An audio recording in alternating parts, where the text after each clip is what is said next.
Anyway, to make a long story short, when I go to court, right? Is it on? All right. When I go to court, I always take all my Lucky Charms with me, and I was one of the fellows that served with the infamous Apache Troop, 1st Squadron, 9th Air Cavalry.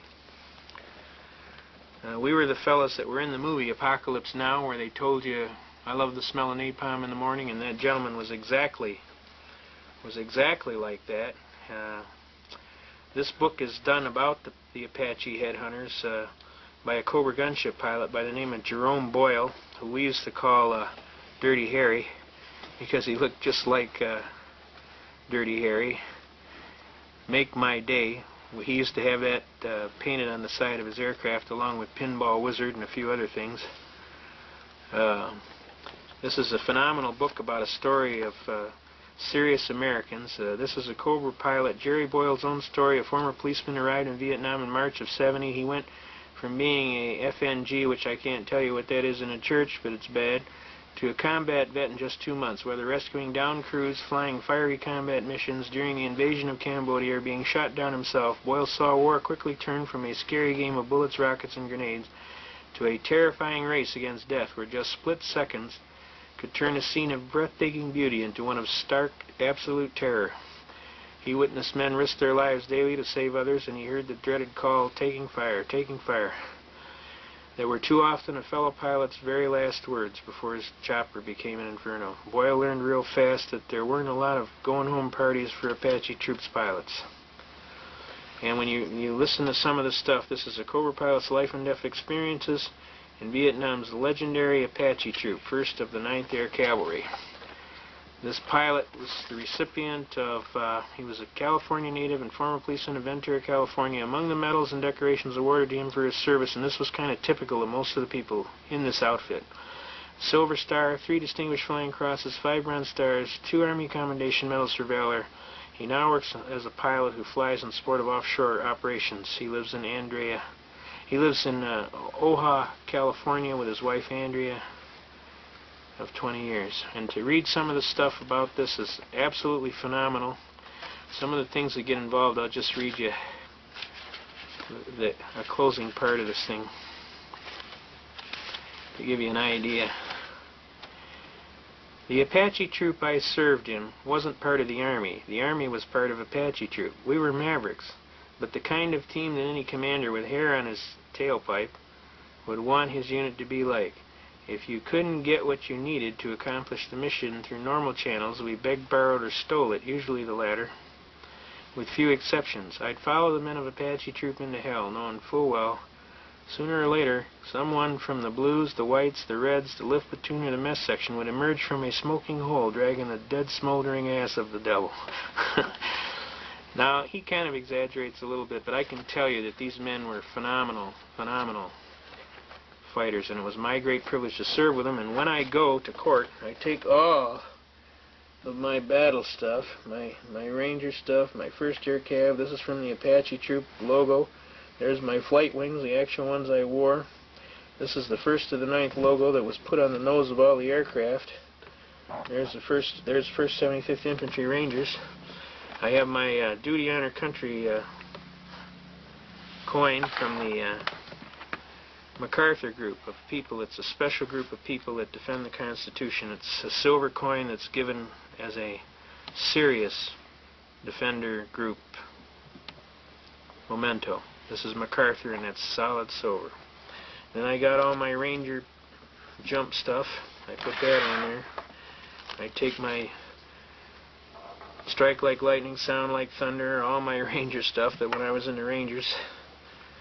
And I take my 1st Air Cavalry when I was in Cambodia, because I was with these boys in Cambodia and Loc Ninh. My Apache Troop. That's right off of our shoulder patches from the Apache Troop, the original one. I was with the Take My Detroit Judo Club.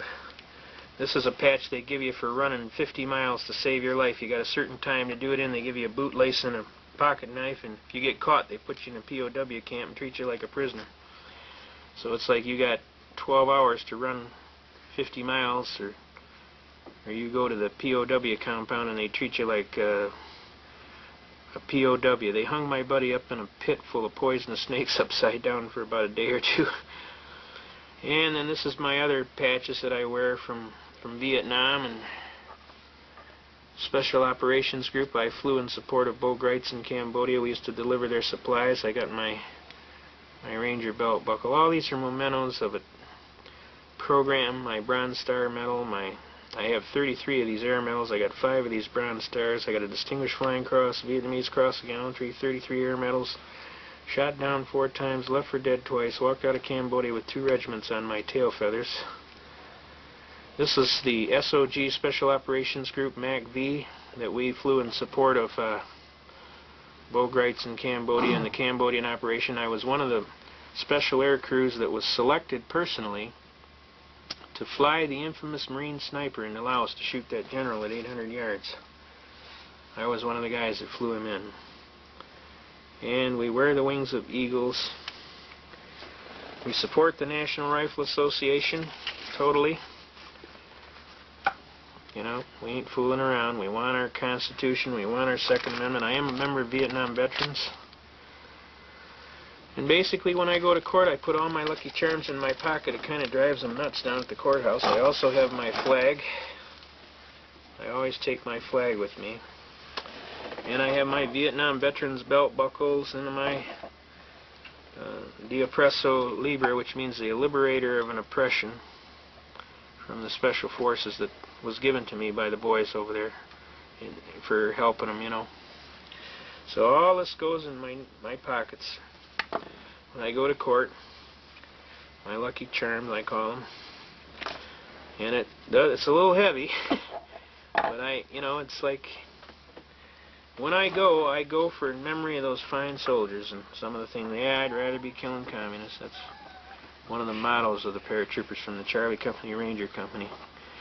Charlie Company Rangers was the boys that supported that Marine Sniper that shot him. That shot that general at 800 yards. So I'm a soldier. I've been a soldier. I believe in the things that the soldiers have done. I've seen a lot of good soldiers pay the maximum price. I personally held them in my arms, and I've listened to their last words. Tell my mother, tell my wife, tell my family I love them. And to me, the Constitution is a very serious document, and we defend it to the death. We do not fool around when it comes to the Constitution. I've been doing it for 25 years. I am a graduate of Project Blue Book, the special project. I also take my harmonica. I have a harmonica. What's the special Project Blue Book? Blue Book is where they pull their soldiers aside and taught you the Constitution. And I always take my harmonica and I give them hell. Give them the...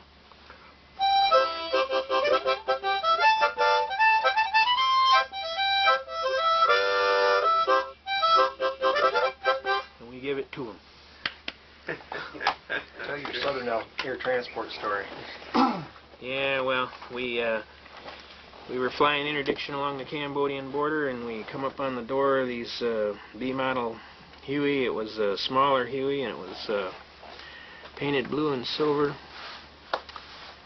And all along the side of the tail boom was white powder.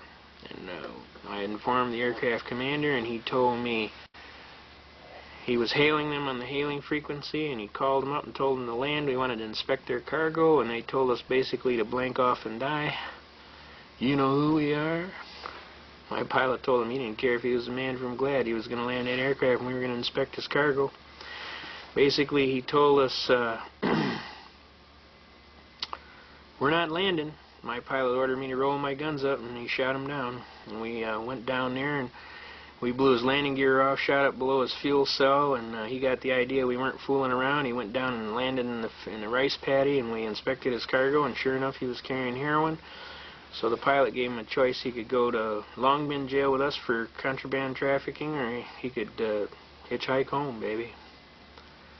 So he chose to hitchhike home, and figured he had a chance. Of course, we knew that was going to be rather difficult in Cambodia, him being 3 foot taller than anything they were walking, and a white man on top of that. But we gave him a chance, and the bottom line is he didn't want to go to jail. So We torched his aircraft, and we got back, and the CO, are you crazy? Those people are CIA. They're going to kill you. I told them, make my day. I said, they were trafficking that dope to RGIs and God knows who else, and as far as I'm concerned, we stuck it to them for about $15 million, and I'm just tickled, and if I could do it again tomorrow, I'd do it again. And that's a true story. We actually did it. So, anyway, to make a long story short, I'm a serious soldier. I love my country and its Constitution, and I do not compromise when it comes to Constitution.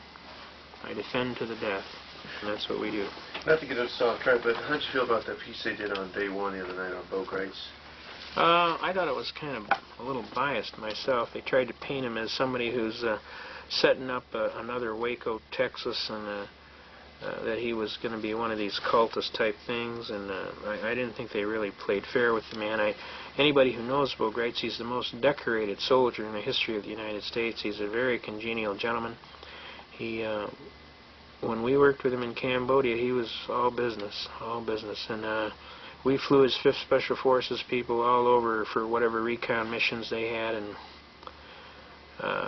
they got to work with us, and they know we were pretty serious folks. And I personally think Bo Gritz is going to be painted as some desperado no matter what he does, only because he is associated with the avant-garde type constitutional defense. He was the guy that got the Ruby Ridge matter resolved peacefully. Clearly he went in to save Randy Weaver, because Randy Weaver used to be one of his boys on the team. And it took, I mean, he was risking his own life. They could have just as easily dispatched him too.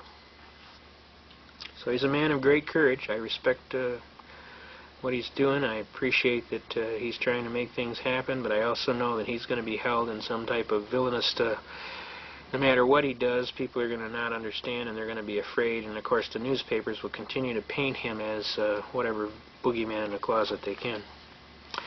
Alright, we're going to go on with our programming here. We just got a little off the track there just a little bit, just to kind of let you give an idea where we're coming from. We take a pretty serious attack on the Constitution, and we want to get into some other issues. We want to get into things like money. And one of the best tapes you can get is from a gentleman, we call him Ernie. He basically is known throughout the movement around here. He delivers all the tapes and the what have you. And he has a tape called Wake Up America. And basically it starts telling you how money works and why it works and what they're doing with our money. And when you're done, you really understand what's going on. But we want to share some things with you about the money. And we got a good story to tell you too. But basically, we want to share with you right now in Michigan, the Michigan Compiled Laws programming. Can you see over there? We want to share with you up and to the left. Alright, back. Okay. Alright, we're cool. We're cool. Alright. 21.153 Michigan Compiled Laws Act. Obligations due state or municipality and date operative when paid by check or legal tender. Whenever any check or bank draft shall be tendered for the payment of any debt, taxes, or other obligation due the state or to any municipality therein, such check draft shall operate as a payment made on the date the check or draft was received and accepted by the receiving officer. If it shall be paid on the presentation without deduction for exchange or cost of collection. All agencies of the state of Michigan shall request that checks tendered in payment of an obligation due the state shall be made payable to the state of Michigan. No receiving officer shall be required to receive in payment of any debt, taxes, or other obligation collectible or receivable by him any tender other than gold or silver coin of the United States, the United States Treasury notes, which you can't get today, gold certificates which you can't get today, silver certificates which you can't get today, or other Federal Reserve bank notes. And there's no bank notes in circulation. There's Federal Reserve notes, but there's no Federal Reserve bank notes. Now the reality is, by this fact, you are specifically precluded from tendering lawfully without being a party to a felony, that of debasement of the coin of the realm, against the 1792 Coinage Act, the Sherman Coinage Act. So Roger Sherman wrote a book about this, and it tells you all about coinage and the debasement of the coin of the realm. And that's why he is affiliated with the 1792 Coinage Act. Now the reality to this is, what has been going on over a period of time is they've been playing games with the money. As we can see right here, we have right here a silver certificate. This certifies that there is on deposit in the Treasury of the United States $1, right, of silver, all right? $1 in silver payable to the bearer on demand. Now, we had a little time, we got together, and we had some of these notes. We had some gold certificate notes. Also, we got one here that says, United States note, the United States of America. Now, notice the difference here, folks. This one just says, this note is legal tender for all debts public and private, but we know that that's a lie, because Article 1, Section 10 of the Constitution says, nothing but gold and silver coin shall be made a tender in payment of debt. Now, this is going to bring up a real interesting case that we got here. Now, we went down to the Federal Reserve Bank and we took $500 worth of, these are silver certificates here, but we took gold certificates, $20 gold pieces. We had $500 worth, and we went in the Federal Reserve Bank, and I walked up to the window and I said, I'm the bearer on demand and lawful money of account of the United States government, sir. I said, I want my gold. I handed her the notes. She looked at me and she says, sir, we don't have any gold. I said, are you trying to tell me this bank is overextended? Everybody looks. You can't come in here and do that, sir. You're going to get a run on the bank. I said, I'm asking you for my gold. I'm the bearer. I am here and before you demanding. It says pay to the bearer on demand and lawful money of the account of the United States government and $20 gold. I got $500 worth of these, and I'll take $20 gold pieces. We don't have any gold. Are you trying to tell me this bank is overextended? So they called the SWAT team. This lieutenant comes running up, and all these guys got rifles, and they're all at port arms. And the lieutenant walks up to me and says, all right, what the hell is going on here? So I explained to him. I said, sir, I am the bearer on demand and lawful money of account of the United States government. I'm here and before this bank. This is a lawful bank of the government. And I'm asking them to pay me, the bearer, on demand, my $20 in gold for every one of these $20 gold demand deposit notes that I have. And I have up to $500 worth. And I just asked her for the gold. She told me she doesn't have any gold. I tried to tell her, you told me this bank's overextended. She told me, you can't come in here and do that. And the next thing you know, you show up. The lieutenant looked at him. He said, why don't you give the guy his gold? Come on, guys, we're out of here. So they left. They couldn't give me my gold because they ain't got any gold. But there is a contract on here that says pay to the bearer on demand. Now in this one, it's $1 of silver. In theory, the contract is there, and you could, in theory, go collect it. But upon trying to collect it, there is no gold. There is no silver. They don't have any. Now over a long period of time in barter, we have slowly been pushed into a position of impossibility to perform. Now, can the hat check be the hat? Can you walk in and check your hat and get a hat check? And then when you come back to get your hat back, they hand you another hat check? Can you wear the hat check? Obviously not. So obviously the note is not the dollar. All it is the promise to pay $1. Does everybody understand that? And what has happened over a long period of time in custom and uses is the people have been hoodwinked into thinking that they have money, dollars. There are no dollars. Dollar is a unit of measurement. Which brings up a very famous case, the case of Montgomery Wards versus Eugene Glacier. For those of you who want to order the case, we'll be happy to give you the court case numbers. Let me take this off so it doesn't reflect too much. This is a very famous case, okay? The docket number is 82-002087. This is before the Honorable District Court of 52nd 3rd District Court. The judge of the record was the Honorable James P. Sheehy, okay? Now, I'll give you a little synopsis of this case. What happened in this case? Did everybody get the court number first, though? 82-002087. All right, now, what happened in this case, to make a long story short, this gentleman's wife got a little mad at him and decided to take his credit card and go out and charge to Montgomery Ward's from the front door to the back door, and he ran up quite a large sum of debt. The matter got, of course, Montgomery Ward's wasn't going to take it back. You bought it, it's yours, you got it. Now, they went to court and came up before the famous Judge James P. Sheehy of 52nd 3rd District Court, who, by the way, is a very excellent judge, very knowledgeable, very a decent man, a kindly man. He's pretty serious business, though. If you're screwing around, he's going to hammer you, but most of the time he's quite congenial and kind of a lot of fun, too. But it came up before his court, and up jumped the devil in the deep blue sea, and they're starting to argue, and the judge is saying, well, let me ask you a question. He said, did you get a credit card? He said, yeah. So you signed for the credit card? He said, yeah. He said, you gave the credit card to your wife? He said, yeah. He said, here's the bill. You pay.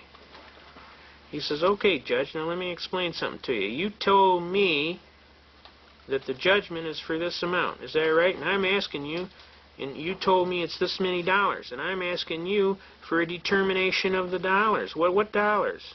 He said, sir, you can interpret it any way you want. You can make it frankincense or myrrh. I don't care.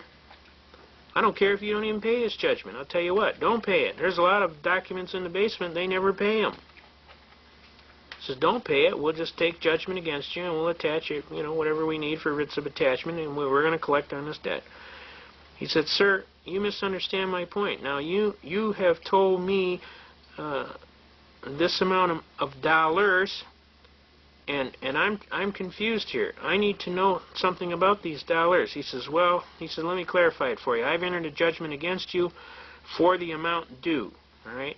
He said, yes, sir, but if I ask you for a pound of something, you're going to say a pound of what? And if I ask you for a gallon of something, you're going to say a gallon of what? And if I ask you for a foot or a yard of something, you're going to say a foot or a yard of what? Now, you're coming to me and telling me dollars, and I'm asking you dollars of what? Because dollar is a unit of measurement. He said, you can make it anything you want. Tell you what, make it coffee beans. Now, at that instant, the Montgomery Ward's attorney came to a half rise, and he went, Your Honor, Your Honor, there was 40 of us plus in the court, and we sat there, and all we could do was go, because we realized instantly what this judge had just did. He had made a determination of the substance of the money of account of the United States government pursuant to coffee beans. With great courage, the Honorable Judge James P. Sheehy had made a determination that the substance of the money of account of the United States government was coffee beans. That's what we told the Wall Street Journal and all the newspapers and television stations that would listen. He was most upset about that. Instantly, the judge looked across the room. We're all sitting with our jaw on the ground. And he leaned back in his chair, flipped his pencil in the air, and he said, "Ah, S with a hit," on the record. He realized that a landmark Michigan court decision had occurred.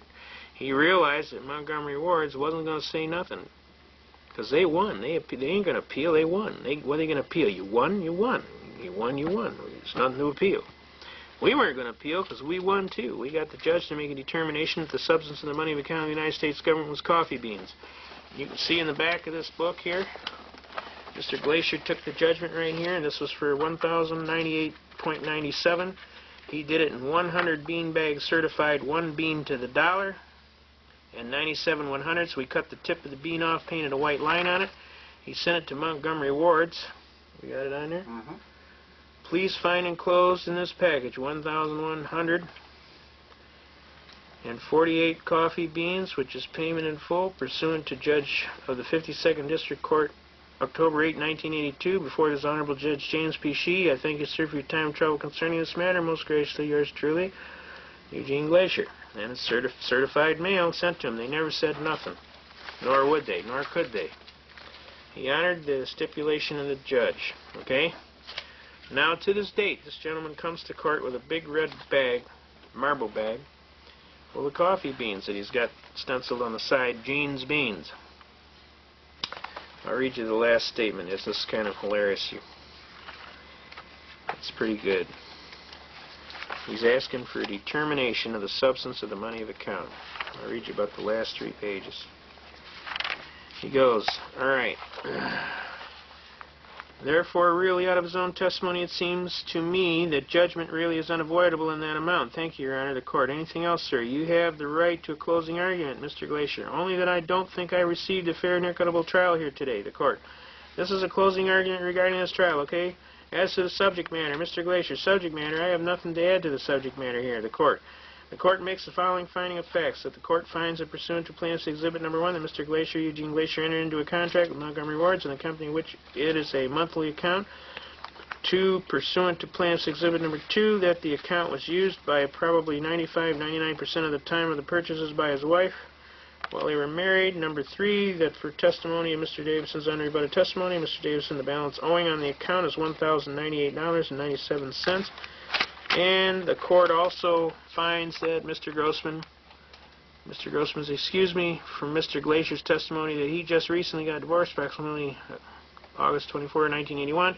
And in that divorce proceeding, he accepted the liability on this account as between he and his wife. Based upon the information, the court makes a conclusion of law that Mr. Eugene Glacier, defendant, this matter owes Montgomery Ward $1,988.97. Court finds a judgment in favor of plaintiff in the amount of plus costs. Mr. Glacier, you have a right to appeal this, and that appeal, I think, is in 15 or 20 days, Mr. Grossman. Mr. Grossman, 20, Your Honor, 21, actually, out of county 23. I think it's 20 all over now, Your Honor, the court.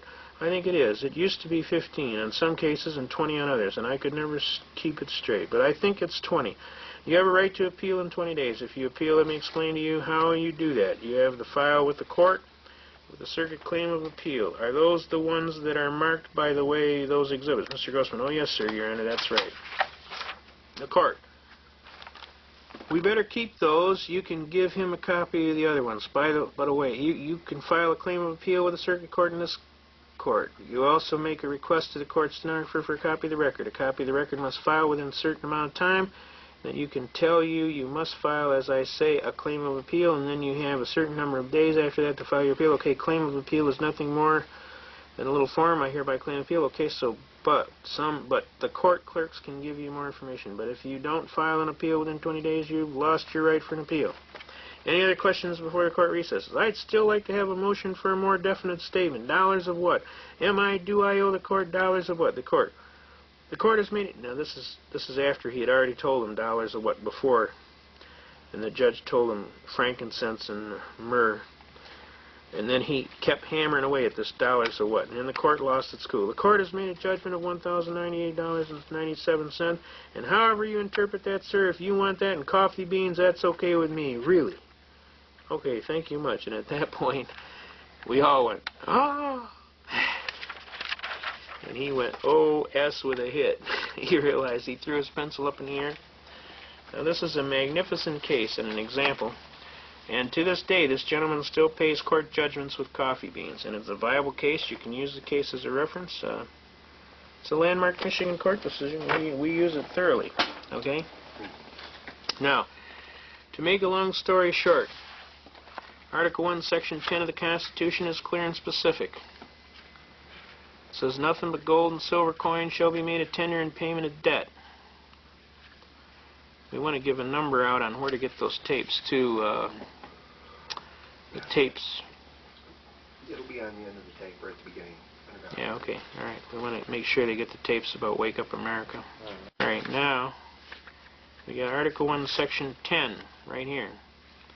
For those of you who are looking for no bill of attainder or ex post facto law shall be passed. That's traffic tickets, folks. A bill of attainder is a traffic ticket. Can you see that right here? No bill of attainder or ex post facto law shall be passed. No capitation or other direct tax shall be laid unless by the rule of apportionment or census to... We'll talk about that later. That's another heavy one. All right. But Article 1, Section 10 is basically no state shall make anything but gold and silver coin a tender in payment of debt. Right here. No state shall enter into any treaty. Oh, wait, no, that's not right. Article 1, Section 10. Section 8. 10. It's Article 1, Section 10. No state shall make anything but silver coin. It's on the bottom of the page. All right, where's that? Oh, that's 9. That's why. Article 1. No, that is. It's towards the bottom of the page.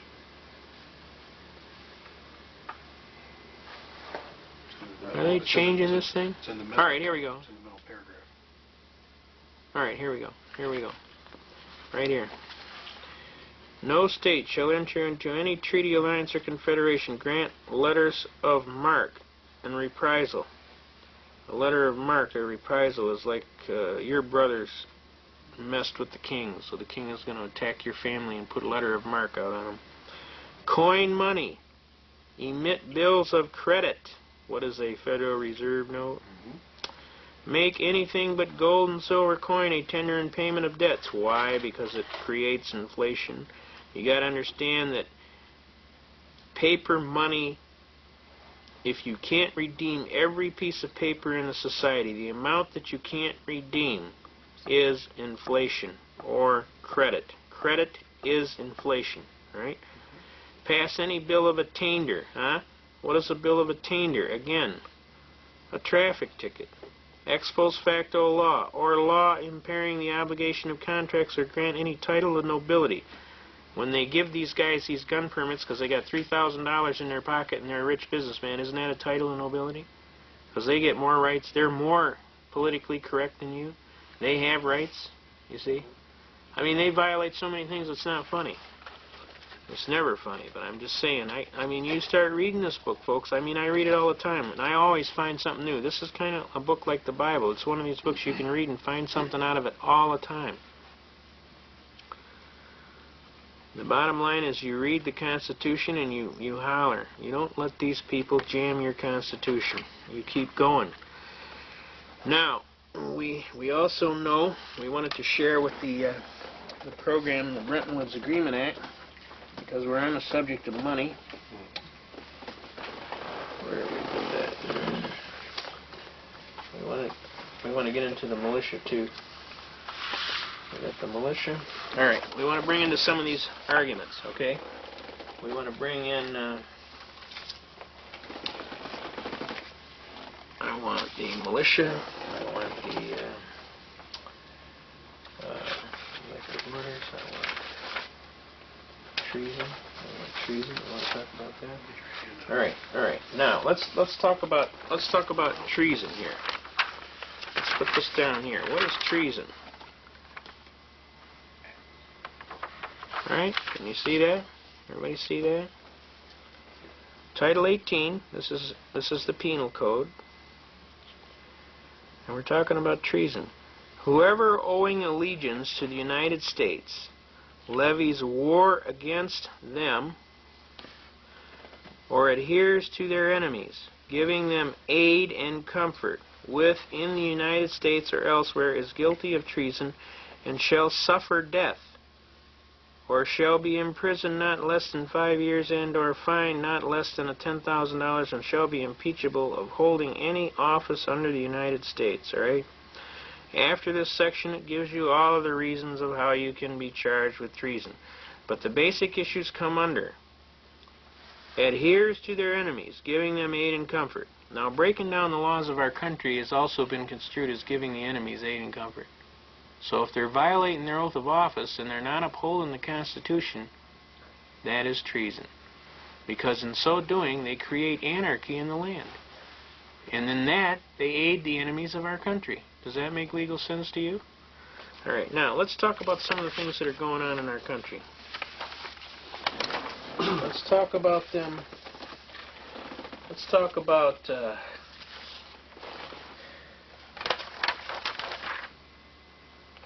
is that? I just had it here. What did we have here? We just had it here. We had it here. We want to talk about these treasonous acts, and we want to talk about things that are going on.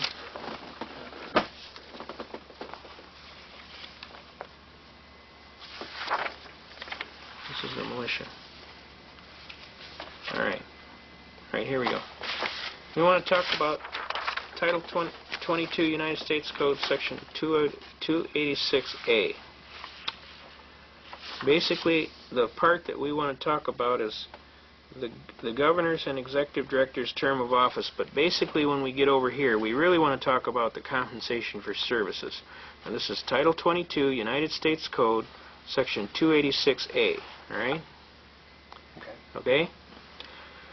Compensation for services. No person shall be entitled to receive any salary or other compensation from the United States. Did everybody get that? From the United States for services as a governor, executive director, counselor, alternate, or associate. The United States Executive Director of the Fund. What are we talking about here? The International Monetary Fund shall not be compensated by the fund at a rate in excess of the rate provided for an individual occupying positions at level 4 of the executive schedule under section 5315 of Title 5 United States Code.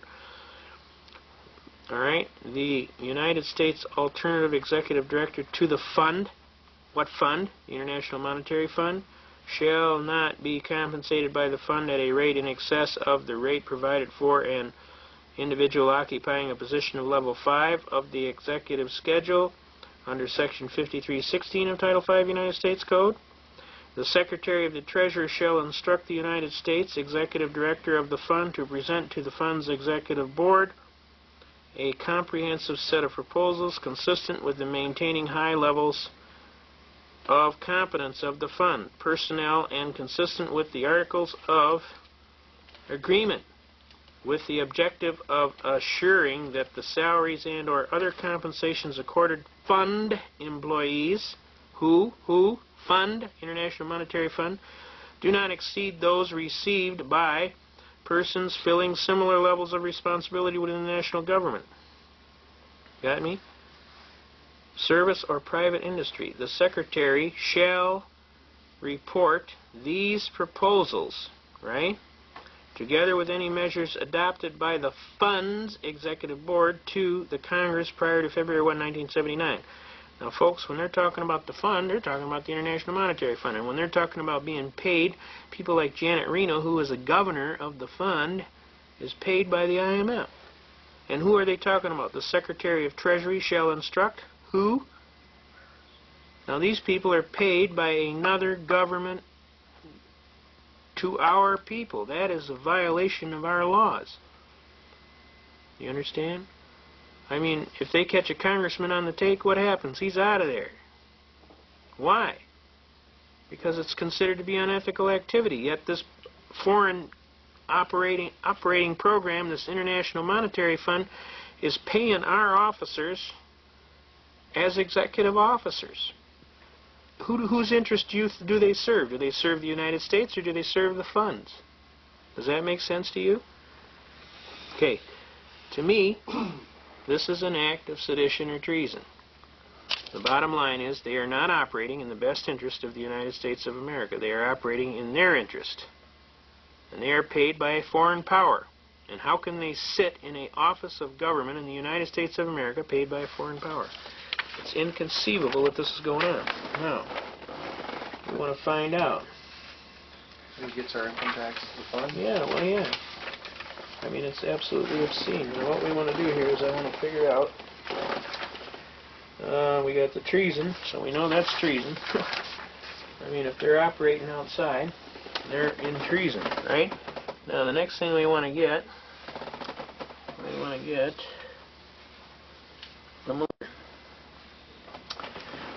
the militia up here. Now, folks, the militia is organized because they have been concerned about our Constitution getting dumped in the can. Also, we want to show them this.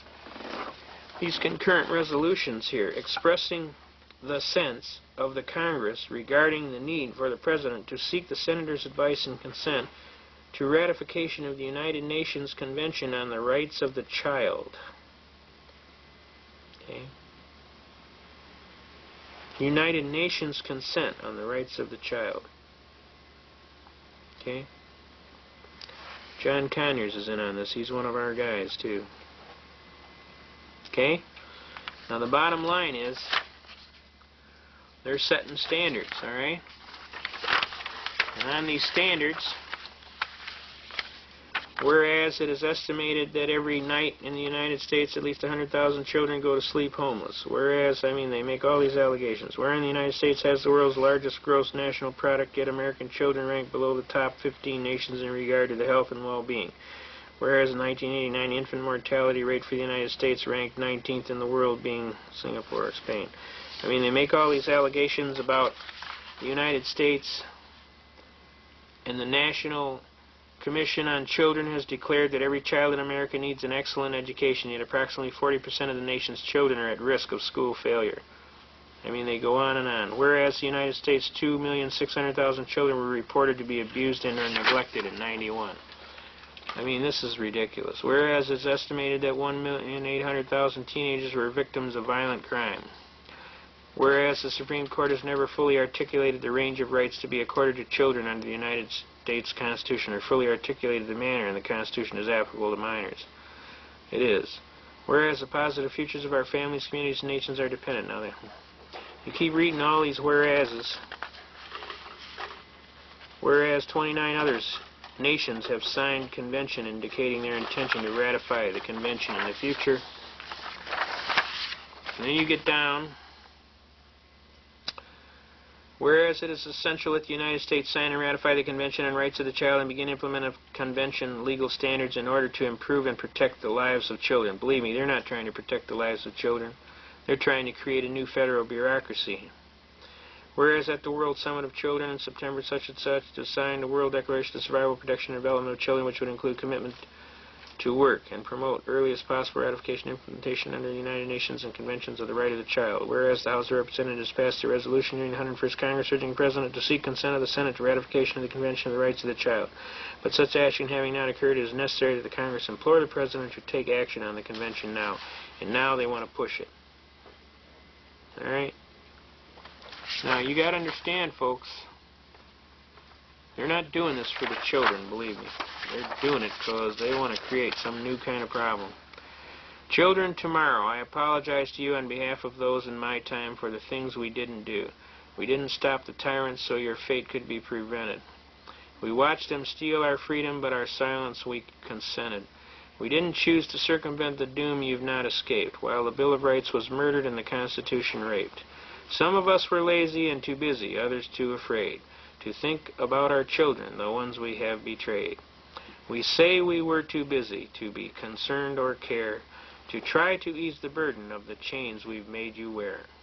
A debt of 17 trillion, more money than exists, because we failed to heed God's call of usury resists. We could have been good shepherds when the wolf got in the fold, yet watch the flame of freedom die, which leaves you in the cold. We changed our great republic, which was forged in blood for liberty, to a socialist welfare state which we call democracy. I'm sorry we were so timid, betrayed by a selfish generation. We left yet a remnant of a free and prosperous nation. I'm sorry for our action, like sheep we have behaved. We could have left you freedom, instead you are enslaved. Children of tomorrow, descendants of our land, I'm sorry we allowed this fate, you now must understand. Children of tomorrow, educate yourself if by reading the Bible to break the chains we left you with maintain. God's 10 Commandments, use reason, logic, and common sense. Suffer the little children to come to me, for such is the kingdom of God. Dennis Byron. This come off of the Amateur Radio Freemen's Bulletin Board, September 1992. End of transmission. So I think you can see here, at one time they pretend to do all this, and yet on the other they do all that. So I thought this was very poignant thing to put out on the air and try and hammer across, okay? Now we want to cover some other things. We want to cover the Brentwood's Agreement Act. And we're trying to hustle up here. What do we got down there? Let's see. Hang loose here, just a second. I'll pull it. I'll find it. That's the Treason Statutes, the 22 U.S.C. We want to go for, that's Erie Railroad versus Tompkins. That's the last thing I want to cover. United States. We got Marshall versus Kansas. We got constitutional arguments. We got civil rights. We want to share so many arguments. Oh, yeah, we want to cover the 1-207. Remember I told people about the 1-207? Alright. We want to cover about the 1-207. Remember I told you sign your name, 1-207 UCC, 1-207 without prejudice. This is it right here, folks. This is the 1-207 Uniform Commercial Code. You get that? Okay. Got it? Alright. This section provides machinery for the continuation of performance along the lines contemplated by the contract. What contract? The bankruptcy contract. Despite, that's in 1933, pending dispute by adopting the mercantile device of going ahead with delivery, acceptance, or payment without prejudice, under the protest, under reserve, with reservation of all our rights, and the like. All of these phrases completely reserve all rights within the meaning of this section. This section, therefore, contemplates that limited as well as general reservations and acceptance by a party may be made, subject to satisfaction of our purchaser, subject to acceptance by our customer, or the like. This section does not add any new requirement of language of reservation where not already required by law, but merely provides a specific measure on which a party can rely as he makes or concurs in any interim adjustment in the course of performance. When they say performance, they're talking about contractual performance. It does not affect or impair the provisions of this act, such as those under which the buyer's remedies for defect survive acceptance without being expressly claimed. If notice of the defect is given within a reasonable time, nor does it disturb the policy of those cases which restrict the effect of a waiver of a defect to reasonable limits under the circumstances, even though no such reservation is expressed. Now, this is all what they're talking about when you write down without prejudice. They're telling you you have a right to reserve your right. So I'm telling you to use it. Don't screw around. Sufficiency of the reservation. Any expression, can you see that? Any expression indicating an intention to preserve rights is sufficient, such as without prejudice, under protest, under reservation, with reservation of all our rights, under duress is another one. The Code states an explicit reservation must be made. Explicit undoubtedly is used in place of express to indicate that the reservation must not only be expressed, but it must also be clear, under duress, that such a reservation was intended in advance, right?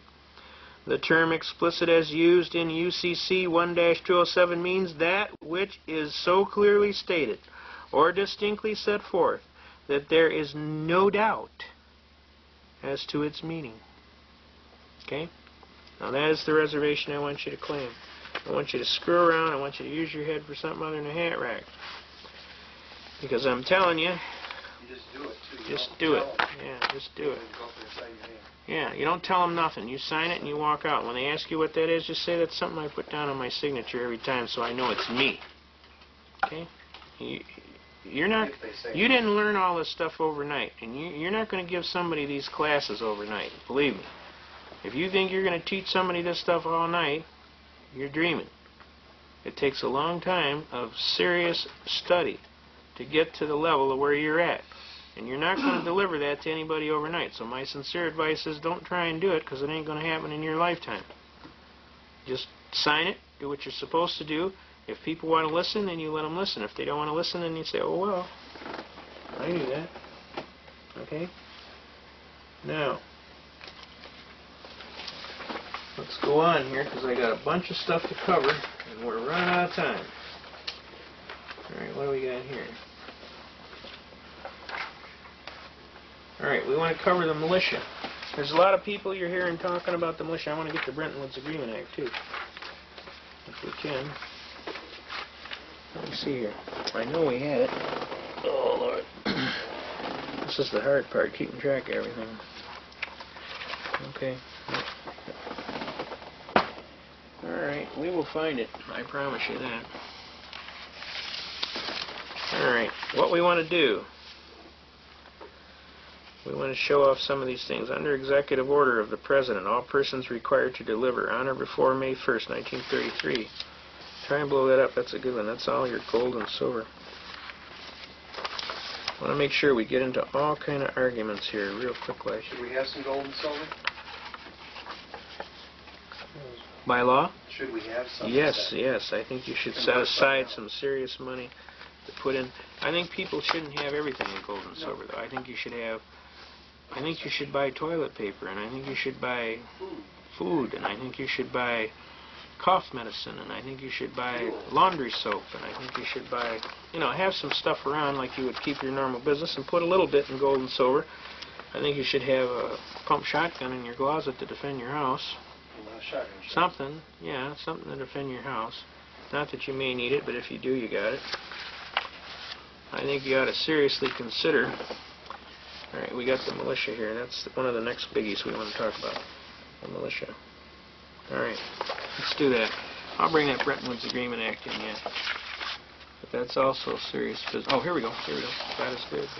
Here we go. Now, here we go, folks. This is the Bretton Woods Agreement Act.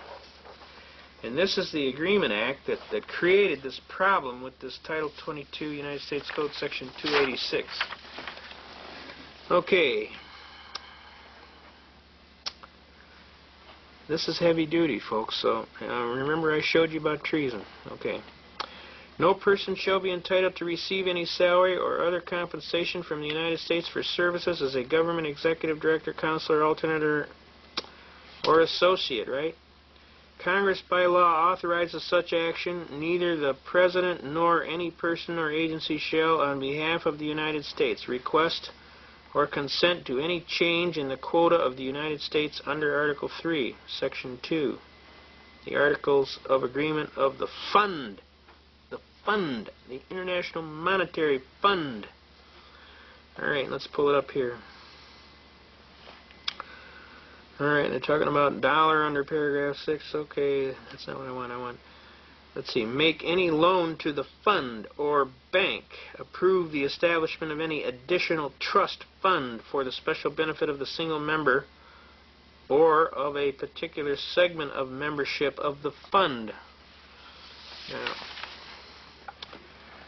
alright, let's see. In order to carry out the purposes of the decisions of January 1962 of the Executive Directors of the International Monetary Fund, the Secretary of the Treasury is authorized to make loans not to exceed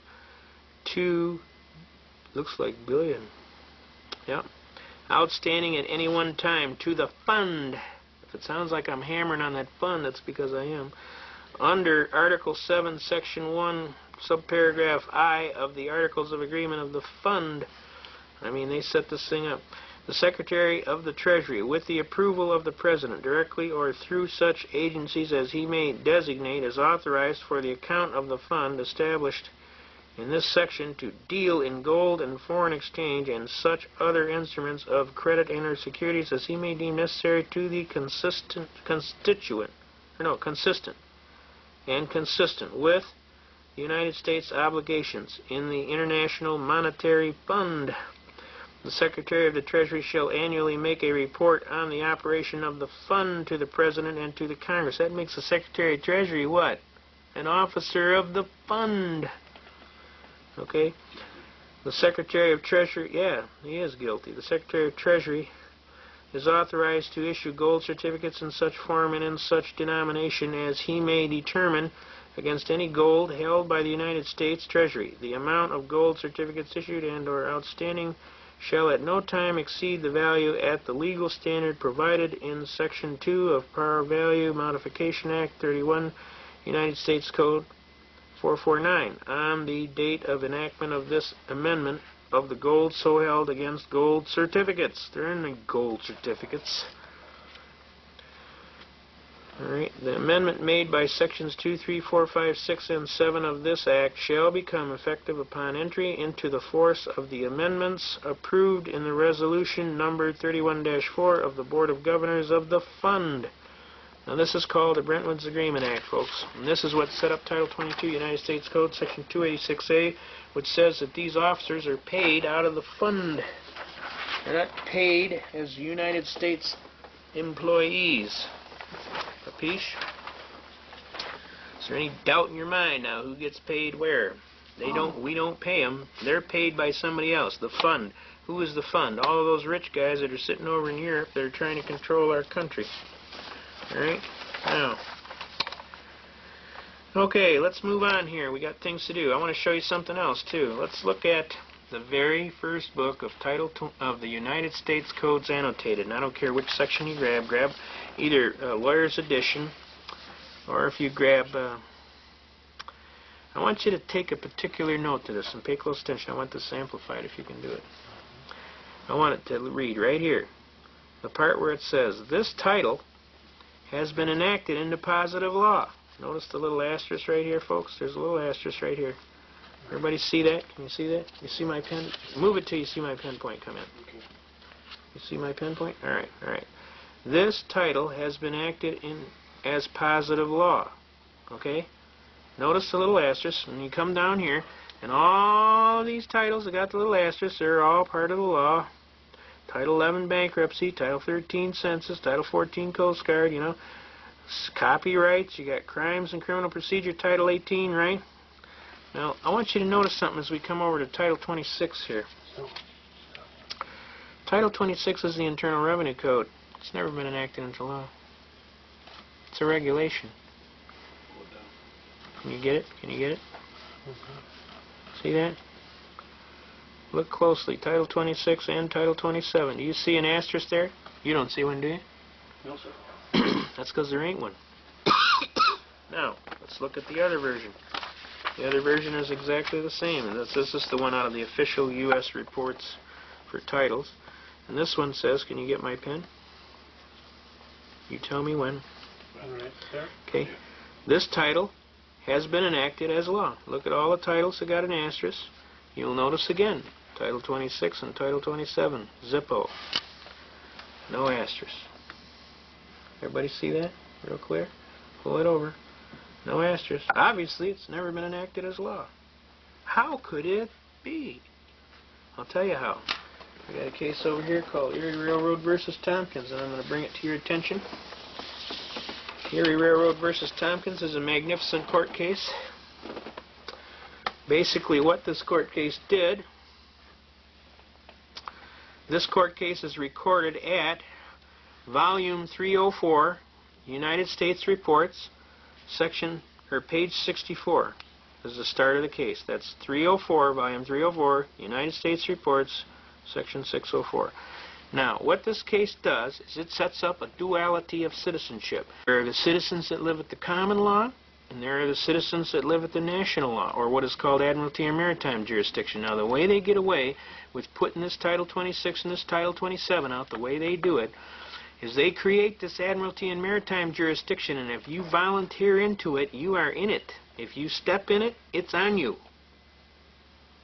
Okay? So I'm telling you, don't do that. You know what the doctor says? Every time you go to the doctor and you say, Doc, every time I do this, it hurts. You know what the doctor tells you? It's, don't do that no more. You don't do that no more, it won't hurt, right? I'm telling you the same thing applies with this. Don't volunteer. How do you volunteer? You enter and you watch what you sign, number one. Any evidences of contracts where you are an Admiralty or Maritime Jurisdiction says that you are a party to the contract. So you avoid that. When you sign that bank draft to get into that bank and that Section 9 form you fill out, guess what? Look at the bottom. You sign to get into an Admiralty Maritime Jurisdiction. What the hell would you want to do that for? It's illogical. When you signed up for that Social Security check. So, how are we going to remedy this situation? 1-207. Without prejudice. You sign anything that has to do anything with those guys, take the rights if they'll give them to you. Take the benefits. But make sure when you sign it UD 1-207 without prejudice. And that makes you a common law citizen. And when they pull you into these courts and they claim they have jurisdiction over you, you say, the first thing out of your mouth is, Your Honor, may it please the court, before this matter goes forward, I wish to state that I am here on a special appearance as distinguished from a general appearance, and I am answering in the form of a demurrer. A demurrer is an old way of pleading. It's an old-fashioned, old-country, barrister English way of pleading without granting jurisdiction.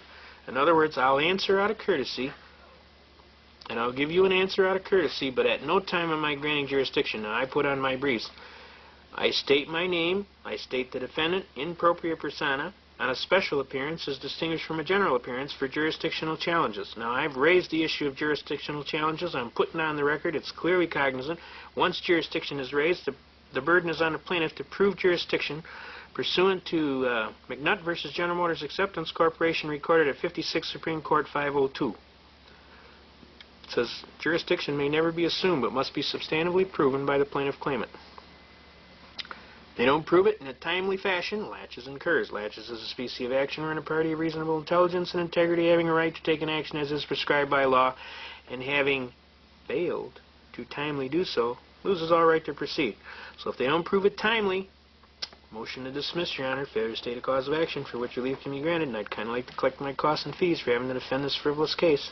Does that make sense to you? All right, now, let's get into this Erie Railroad case. This is a railroad case. What it's about, it's a guy was walking down the track and a board was hanging off the end of the train and whacked him upside the head. He tried to sue in the state courts. The state courts hammered him. So what happened was Erie Railroad had flipped around and they tried to sue him in the federal courts to get back at him. And they thought they were pulling a fast one. And what happened was the case bounced back on them. And guess what? When it bounced back, it created a very, very dangerous thing. Now, before this, I want you to understand that for 100 years of law, this case was the one that was the leading case before this. And this was called McCulloch versus Maryland, the state of Maryland. This is a very leading case. This is the most heavy case.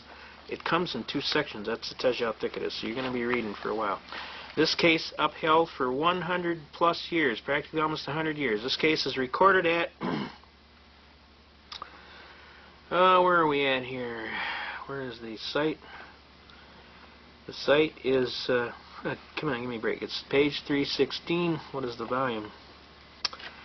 You guys are messing with me. You see a volume in there? Well, let's see what they call out here. They call up the beginning of the case. Well, we'll get you the volume. I should know it by heart, but I don't. Let's see if we can get it. It's an 1819 case. It is an old case. And it upheld for years the single citizenship relationship. And it deals with corporations. The power of establishing a corporation is not a distinct sovereign power or end of government, but only the means of carrying into effect other powers which are sovereign. Whenever it becomes an appropriate means of exercising any of the powers given by the Constitution to the government of the United Union, it may be exercised by that government. Now, basically, it sets up relationships. The Bank of the United States has constitutionally a right to establish its branches or other offices in discount and deposit within any state. All right? The state within which such branch may be established cannot, without violating the Constitution, tax that branch. All right? Now, it goes into some heavy arguments on taxes and some other arguments on programming, but I'm telling you here, this was the law of the land. I want to get a cite on this for a reference. This book was so old when we got it from. It should say what volume it is, but it doesn't. Normally they put it in the case and then they'll cite it one time and then they'll say everything after that, supra. They stated it at the beginning. Alright. Volume 4. Volume 4. No, wait. That's not really a good... That's probably... See, these reporters in the early... This is 1819, folks. That's when this case came down. So this was going to be, you know, shortly after the Constitution was signed. 1791 is when the Constitution was signed, so it's going to be an early case. All right, William McCulloch, defendant, below in your branch. Normally they state the case one place and they state it. But anyway, to make a long story short, McCulloch versus Maryland is a very heavy case. It was the law of the land, and it was replaced by Erie Railroad versus Tompkins. There is no federal, can you see that? There's no federal general common law. Congress has no power to declare substantive rules of common law applicable in a state, whether they be local in their nature or general, whether they be commercial law or in part of the law of torts. And no clause in the Constitution purports to confer such a power upon the federal courts, except in the matters governed by the federal Constitution or by acts of Congress. The law to be applied in any case is the law of the state. Got me? And whether the law of the state shall be declared by its legislature in a statute or by its highest court in a decision not a matter of federal concern. Now, in disapproving the doctrine of the Swift versus Tyson, the court does not hold unconstitutional Section 34 of the Federal Judiciary Act of 1789 or any other act of Congress. Title 26. It merely declares that by applying the doctrine of that case, rights which are reserved by the Constitution to the several states have been invaded. Invaded. That's why they can get away with having Title 26 without having no asterisk. They don't have to have it in law. They're claiming it's an act of Congress. And if you voluntarily enter into it, guess what? You bought the whole farm. A federal court exercising jurisdiction over such a case on the ground of diversity of citizenship. What am I talking about? Diversity of citizenship. I'm talking about dual citizenship. Right? Is not free to treat this question as one of so-called general law, but must apply the state law as declared by the highest state court. Swift versus Tennyson, overruled. The liability of the railroad company for the injury caused by negligent operation of its train to its pedestrian on a much-used beaten path on its right-of-way interstate, right, along and near the rails depends in the absence of a federal or state statute upon the unwritten law of the state where the accident occurred. Now what they're trying to do here is they're trying to justify the existence of this duality of citizenship between common law citizen, which you are, most of you, and this natural national citizen, which would fall under Title 26 United States Code. But I'm telling you to look up Section 6331A of Title 26, and you will see that the Secretary of Treasury has jurisdiction only over corporations, officers of corporations, and officers of government residing in the District of Columbia and artificial corporation, who are contractors of the fund. Capiche? All right? Now this is an important case. If you guys are going to be in this seriously battling and want to argue jurisdiction, which is a very good defense on almost anything they can pull on you, you're going to have to read these cases. Erie Railroad versus Tompkins, recorded at 304. That's volume 304, U.S. Page 64 is where it starts.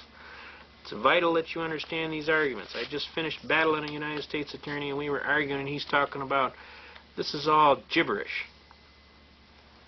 And I told him, I said, sir, I don't think you're well read on the law. All you got to do is read several of these cases, and they'll tell you, 1, there is a duality of citizenship. 2, it has to be clearly defined. And 3, I have defined it.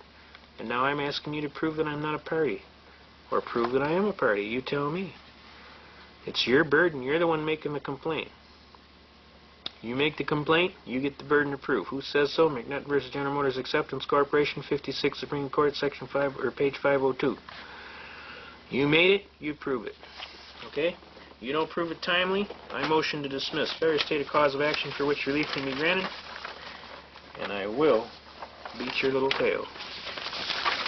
So I would highly recommend you get to busy to proving it. Now,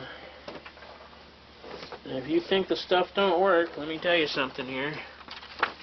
Right here, right today, government came, told me, motion to dismiss, right? United States of America hereby moves, pursuant to federal rules of criminal procedure, for leave to dismiss the indictment in the case for the statutes, okay? Now, they can't argue. And his certificate of service. Order dismissing indictment, which the judge will sign.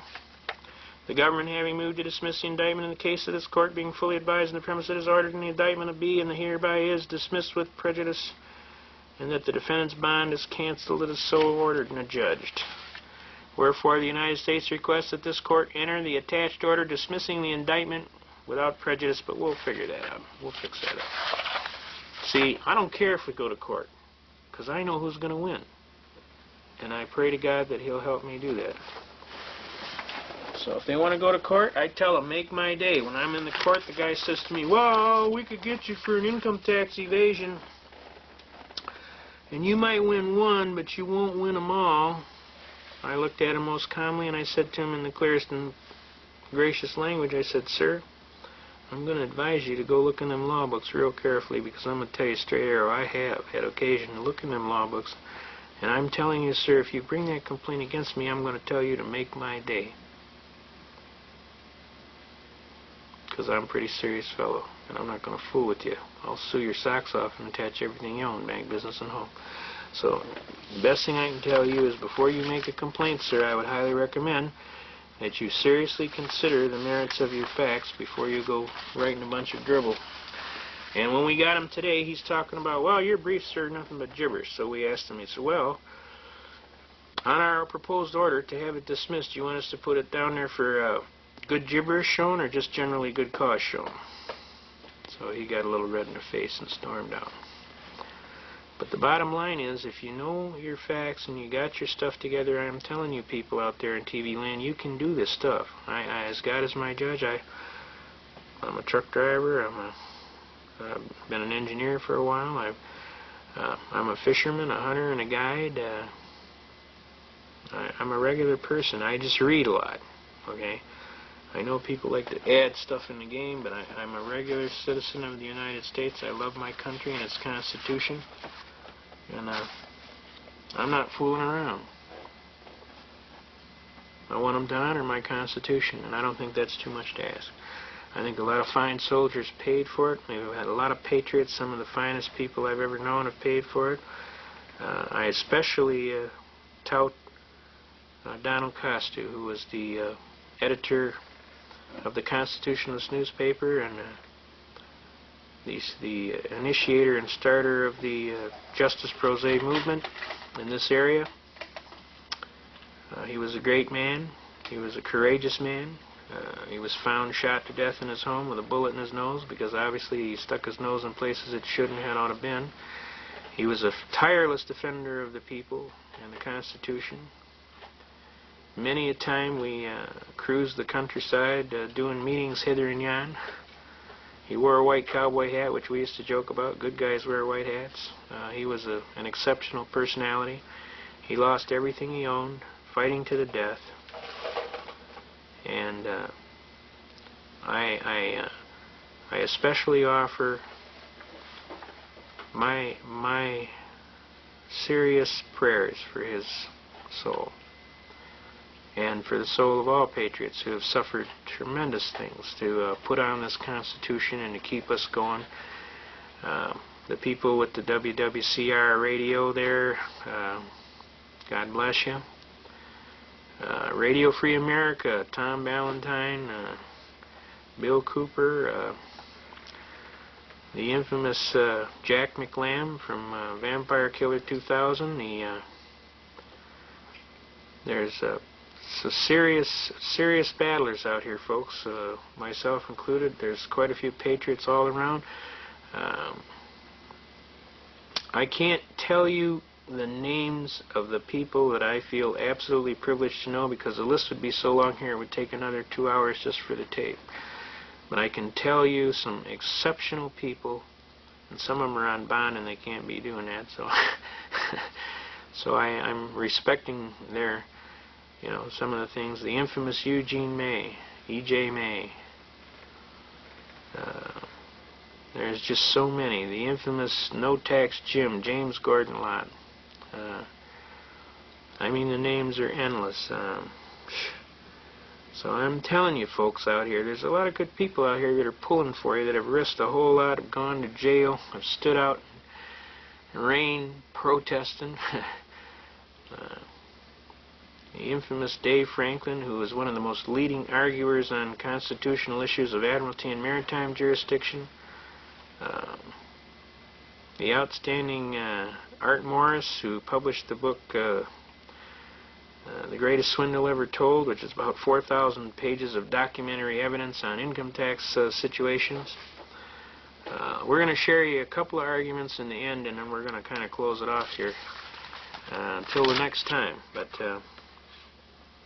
I want to thank you very much for inviting me into your home, and hopefully we haven't bored you to tears, and at the same time you will have a new love of your Constitution and your country, and that you will push like hell to make sure these people understand, hey, this is America, pal. Last time I checked, there's a flag on a pole out there, and that's an American flag. We don't want no blue flag out there. We want that American flag out there.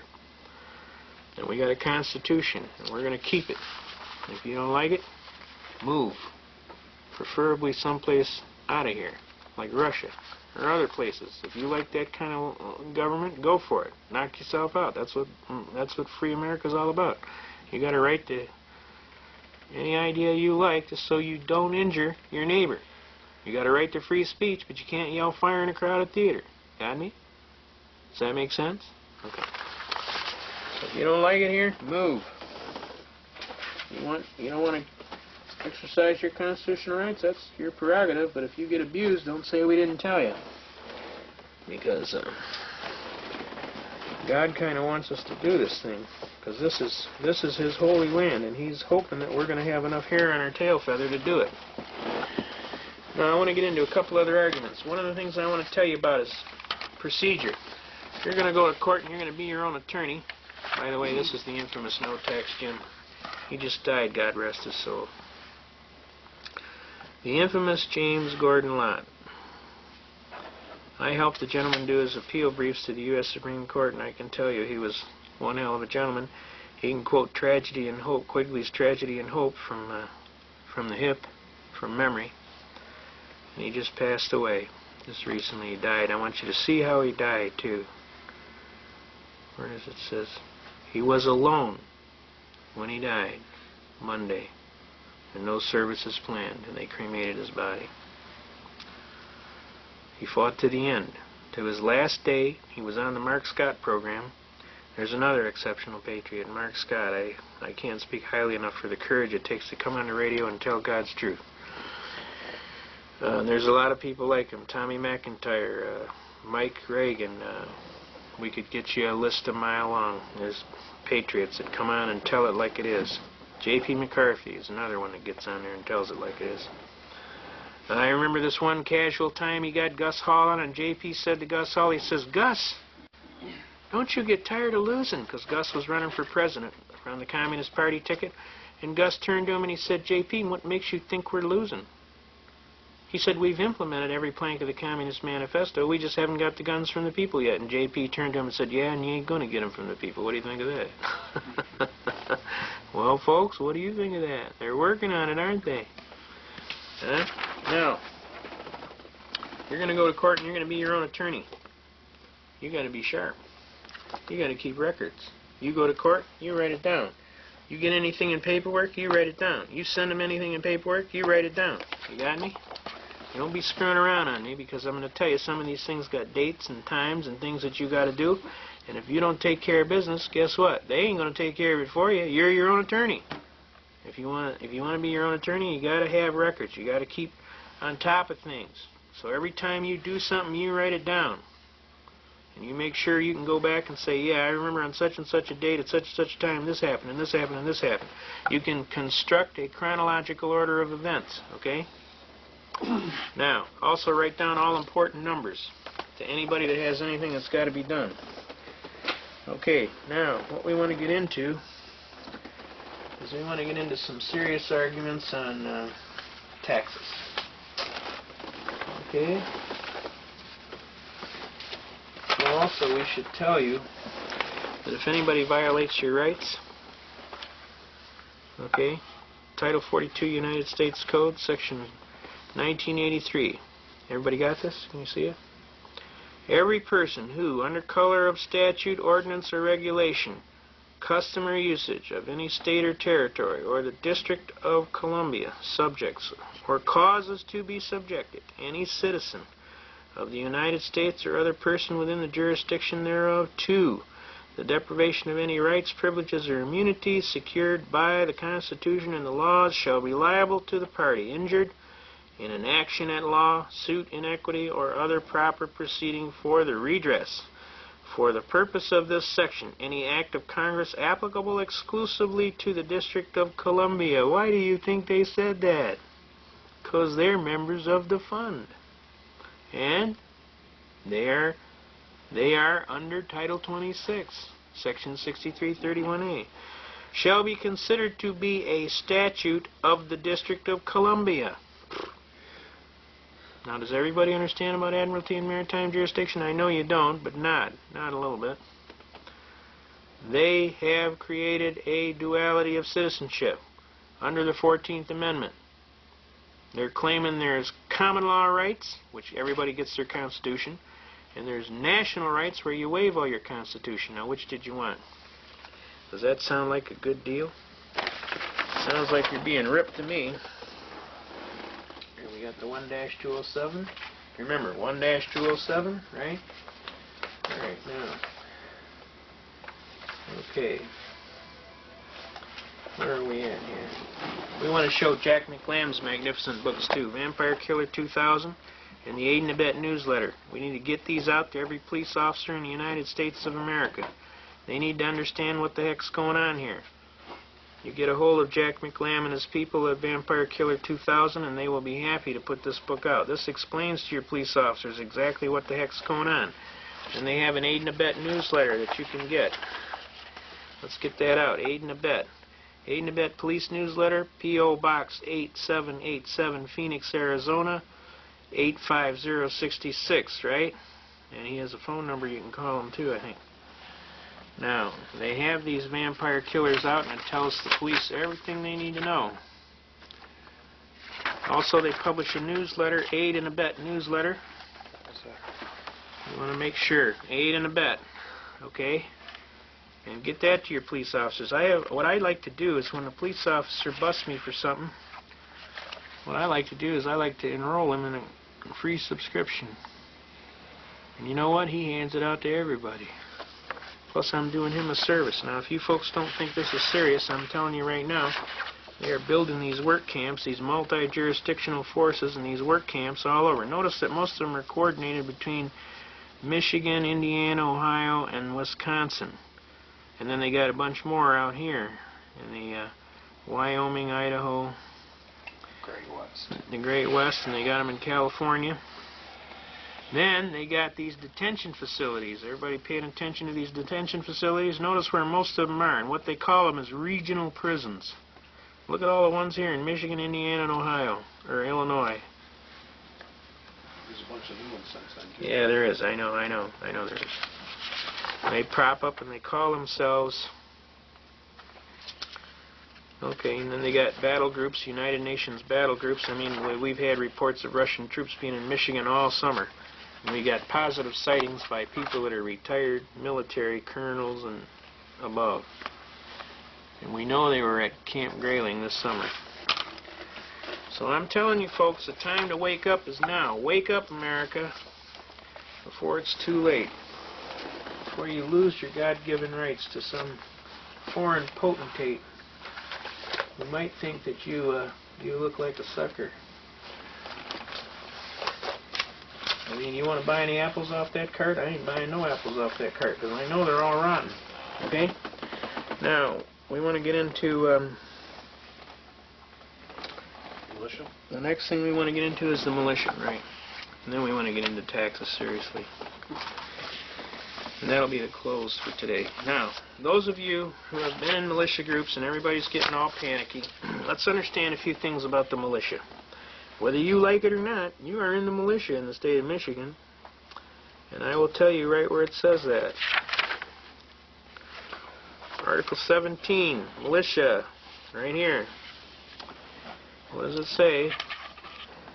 And this is from the 1850 Constitution. All the way back in our state to the Northwest Territories treaty, they have a militia. but this is an example of what they're talking about. The militia shall be composed of all able-bodied male citizens between the ages of 18 and 45 years, except such as are exempted by laws of the United States and of the state, but all such citizens of any religious denomination whatever who from scruples of conscience, all right, in other words, if you're a conscientious objector, may be adverse to bearing arms, shall be excused therefrom upon such conditions as shall be prescribed by law. May have conscientious objector statuses, okay? And you go to the 1908 Constitution, just to show you that this is the God's truth here. 1908 Michigan Constitution. The Michigan militia shall be composed of all able-bodied male citizens between the ages of 18 and 45 years of age, except such as are exempted by laws of the United States or of this state, but all such citizens of any religious denomination who, from scruples of conscience, may be adverse to bearing arms, shall be excused therefrom upon such conditions as shall be prescribed by law. Okay? Now, that's the 1908 Constitution. Now you come up here. Now this just lets you know the trend here. Now, we're in the 1963 Constitution. And in the 1963 Constitution,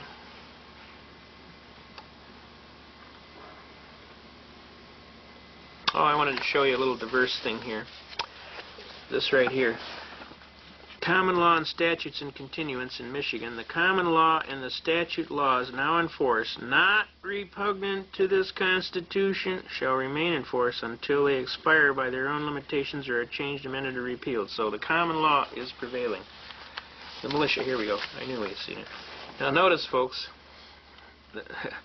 as the thing goes on, it gets shorter and shorter. Here's your militia. This is Article 3, Section 4.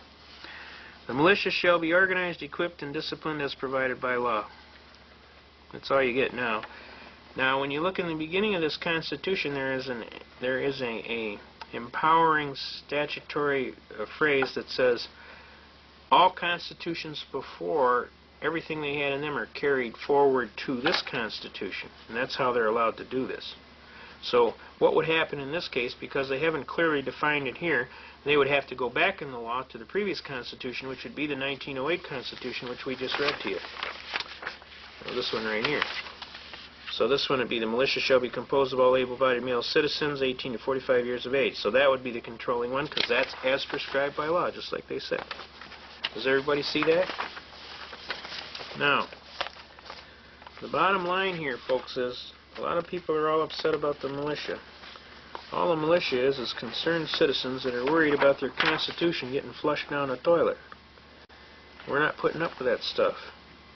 We want people to understand that we love the Constitution, we love our country, and we're not screwing around. Alright, here we go. Generally, the militia shall be organized, equipped, and disciplined as provided by law. Now let's get into that.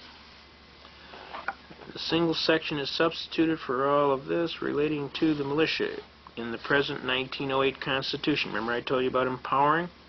The existing article ties the legislature down to an outmoded concept of what the militia should be. You believe that? Boy, our forefathers would be rolling over in their grave. Details as to organizing, equipping, and disciplining the militia are left to the legislative enactment in the interest of the flexibility in future requirements. Ah, does that mean future requirements, if it got nasty and down and dirty, we would have our militia come back? Sounds good to me. I could go for that. The bottom line is the people that know what's going around are not screwing around. They join the militia. Okay?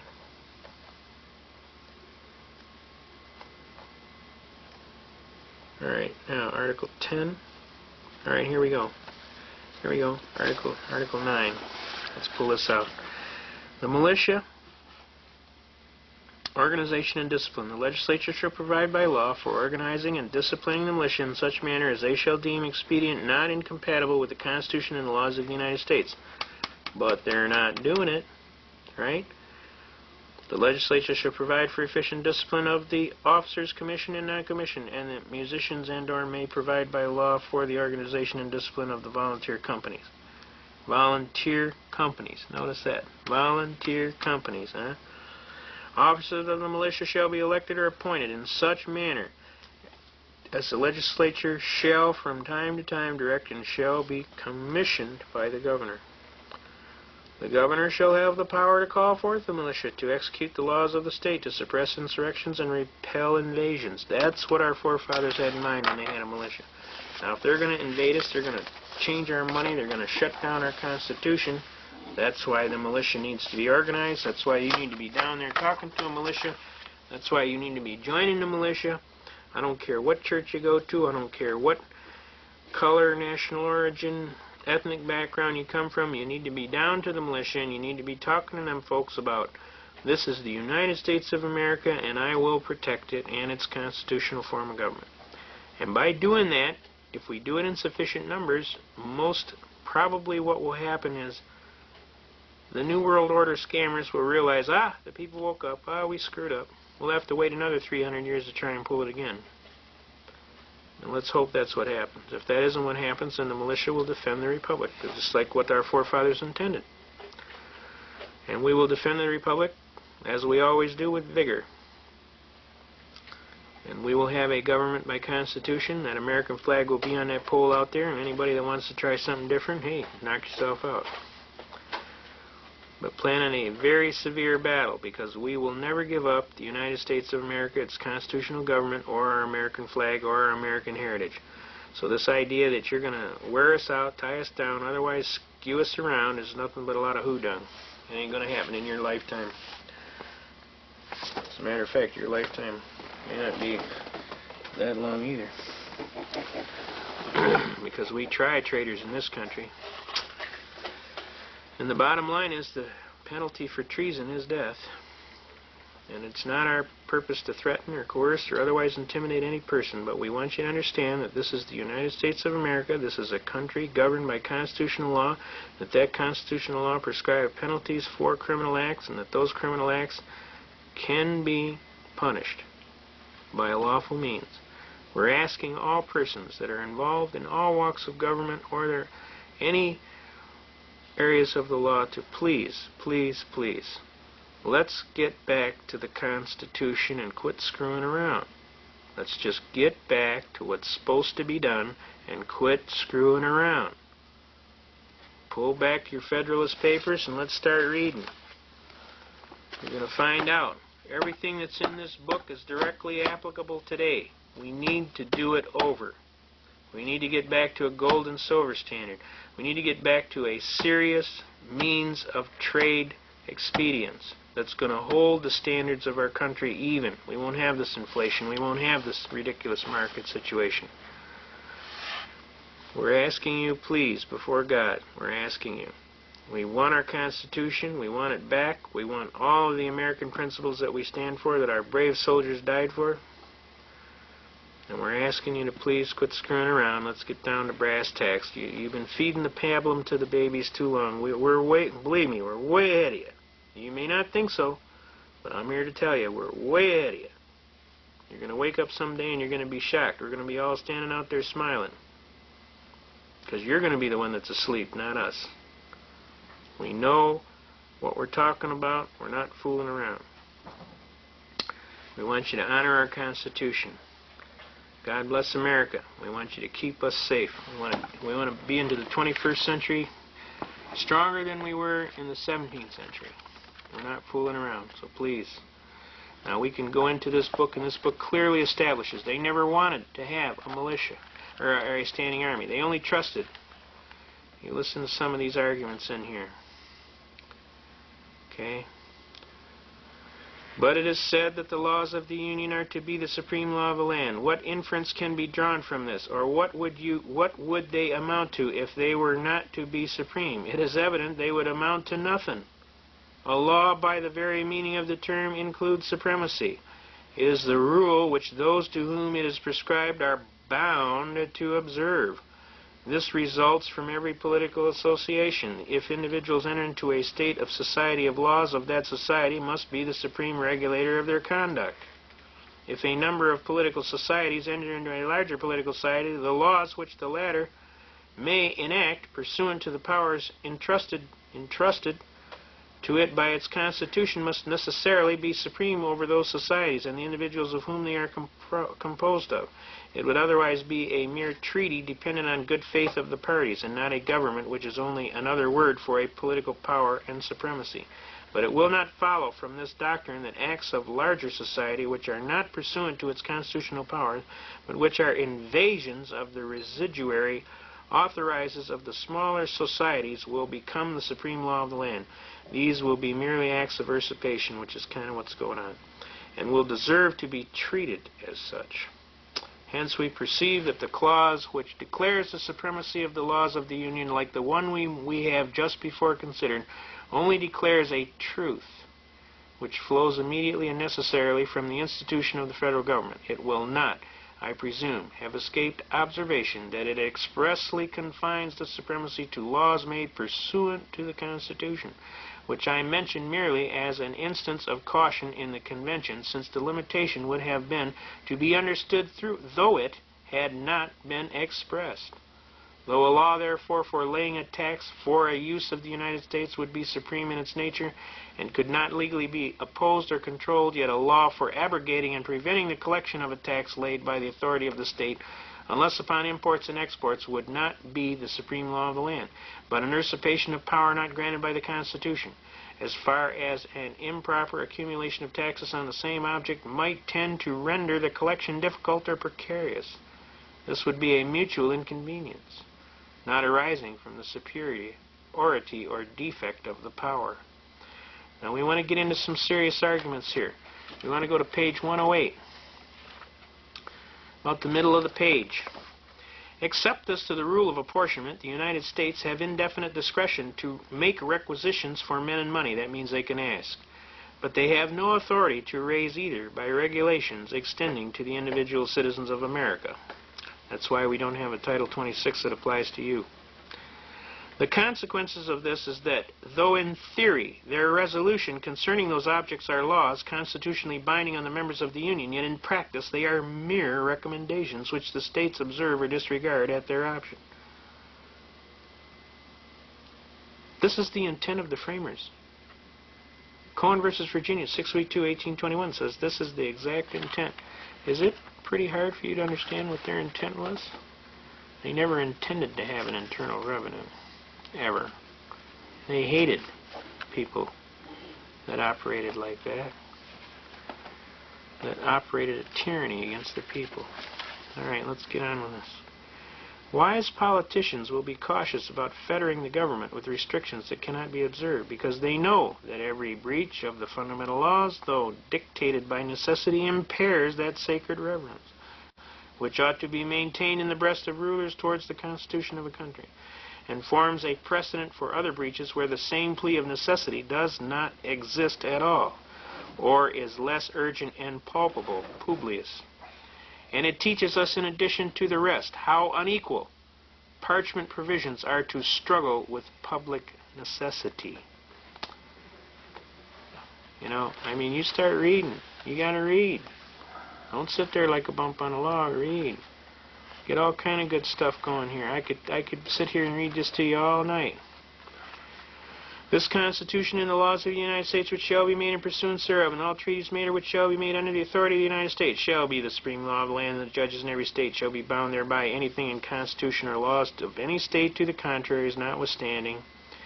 The indiscreet zeal of the adversaries to the Constitution has betrayed them into an attack on this part of it, as also without which it would have been evidently and radically defective.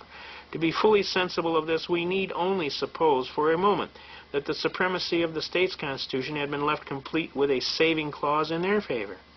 In the first place, as these constitutions invest the state legislature with absolute sovereignty in all cases not excepted but the existing Articles of Confederation, all the authorities contained in the proposed constitution. Remember I told you about how they tied them together? So far as they exceed those enumerated in the Confederation, would have been annulled. See that? And the new Congress would have been reduced to the same impotent condition with their predecessors. I mean, these people were wise way beyond their years. And this talks about the militia. They never wanted to have a standing army. Never. They always wanted the people to defend by a militia. They wanted the militia to be there ready to kick tail if there needed to be. They wanted to have a Paul Revere running down yelling, "The British are coming, the British are coming," or whoever, somebody. They called them Minutemen. They call them Minutemen for a reason, because they wanted you to grab your kit and be out on the road in a minute, ready to kick tail and repel all borders. That's the way our forefathers thought. Now, they were wise men who had come from a tyrannical environment in the European marketplaces. They knew exactly what was going on, and they weren't screwing around. And the bottom line is they were deadly serious, and they were ready to sign their life. They pledged their life, their future, their fortunes, and everything, so that we could have this Constitution. And I think we kind of owe them a debt, because a lot of them died miserably as paupers because they dared to sign the Declaration of Independence, and the king went after them with a vengeance. Do you understand? Now, the bottom line here is we got a duty, and we're going to finish this thing up. We want to do some stuff on taxes, and then we're going to be out of here. We're going to do two things on taxes. One is going to be on Title 31 United States Code, Section 742, and we're going to rattle it off. If you want the argument later, you'll have to get back with us, okay? Title 31 United States Code, and we're going to quote it.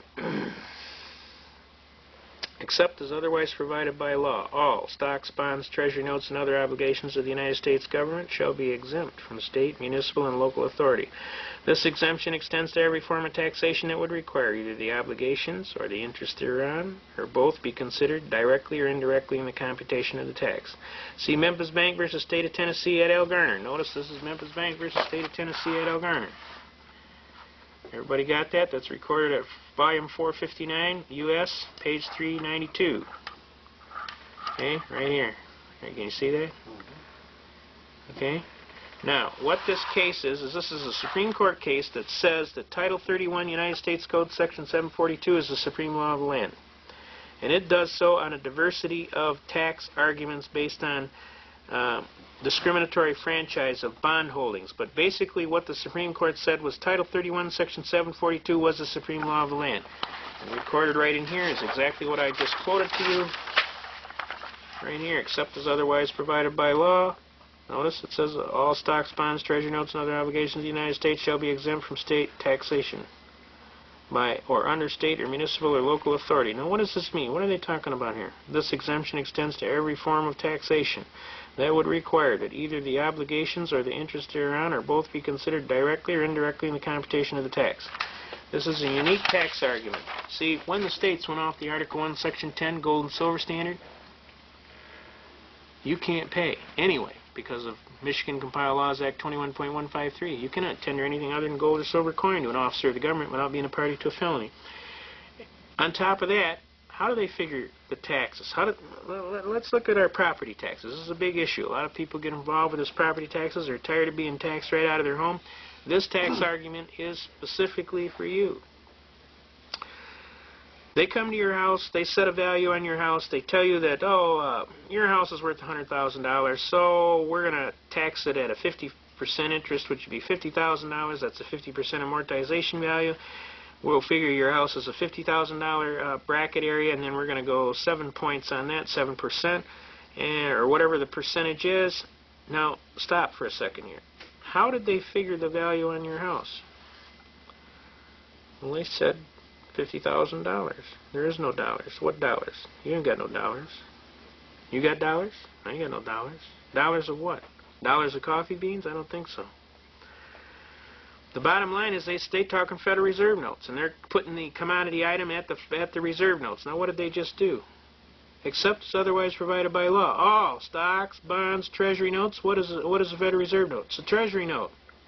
And other obligations of the United States. What obligations? Title 12, Section 411 says the said notes shall be deemed to be obligations of the United States government. Whoops. Now wait a minute. Let's look at this again. Except as otherwise provided by law, all stocks, bonds, treasury notes, and other obligations of the United States shall be exempt from taxation by or under state or municipal or local authority. Does that mean they can't figure a tax by using obligations to the United States government? You're right. You're absolutely right. This exemption extends to every form of taxation that would require either the obligations or the interest thereon, or both be considered directly or indirectly in the computation of the tax. Now, What are they doing when they figured it's 50% amortization of value, and then they add so many points percent on, and they attack that on, and then they say, well, you owe us this much. Aren't they using Federal Reserve notes indirectly? They are, aren't they? And they're forbidden from doing that. The Supreme Court says this is the supreme law of the land. Well, guess what, folks? This case was originally brought in the matter of People v. Shepard out of Lansing. And after that case, they went in all the law books and they pulled out Title 31, Section 742. That's how scared they are of this title. And we went to Shepard Citations, and we noted that in Shepard Citations there was no note that says annulled, repealed, or otherwise transferred to some other law.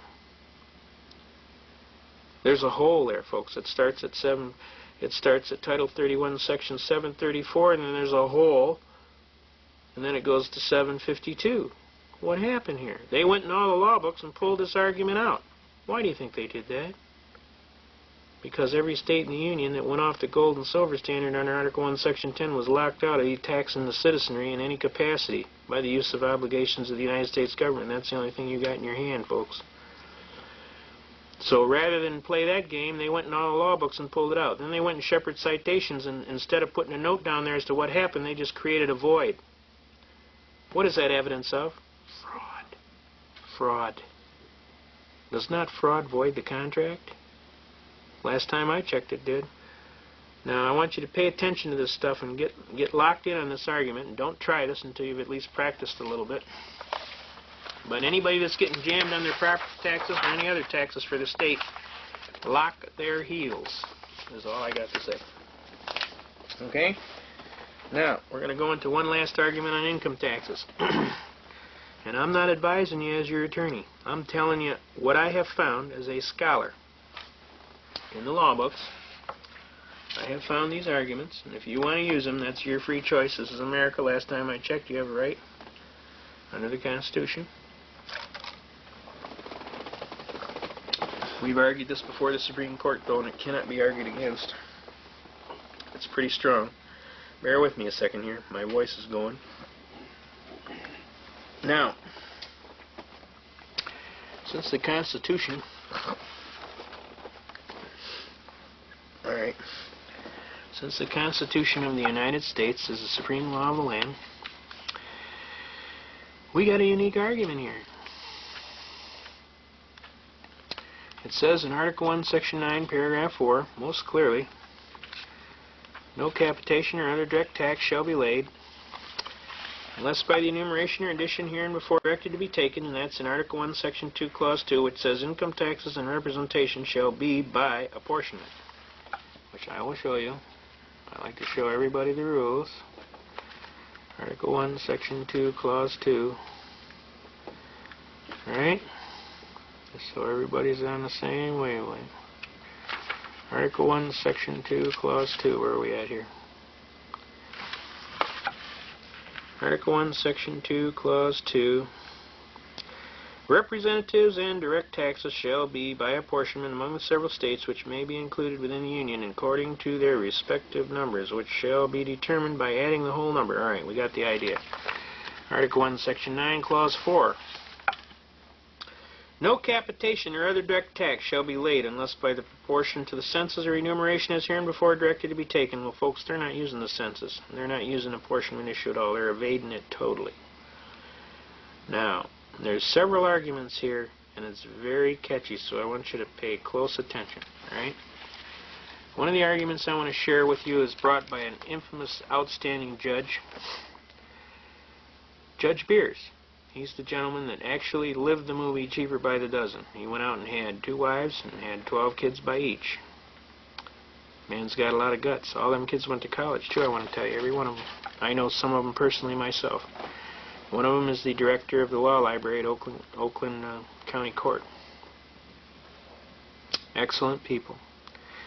But Judge Beers got mad, and he called up Jimmy Carter, and he told him, look, we need to have a raise for our judges because we're not keeping up with inflation, etc., etc. And Jimmy told him, no way, Jose. And so Judge Beers filed in court the case of Evans versus Gore, recorded at 253 U.S. 245. Judge Evans sued I.R. Gore of the Internal Revenue Service because he claimed that the Internal Revenue Service diminished his salary during his continuance in office. And we all know that judges of the Supreme Court and inferior court shall hold their office during good behavior and shall receive for their services a valuable compensation which shall not be diminished during their continuance in office. That's Article 3, Paragraph 1. Wait, I'm sorry. Let's see. Article 3, Paragraph 1. The judicial power of the United States shall be vested in the Supreme Court and such inferior courts as may from time to time ordain and establish. The judges both of the Supreme Court and inferior court shall hold their office during good behavior and shall receive at stated times for their services a compensation which shall not be diminished during their continuance in office. Well, guess what, Your Honor?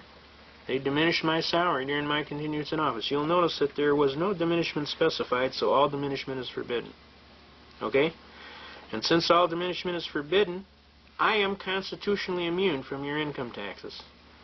The Supreme Court came back and said, excellent argument. The 16th Amendment didn't create any new taxing power whatsoever, and clearly, Judge Evans is immune from income taxes based on the Article 3, Paragraph 1 constitutional immunity. So up jumped the devil in the deep blue sea.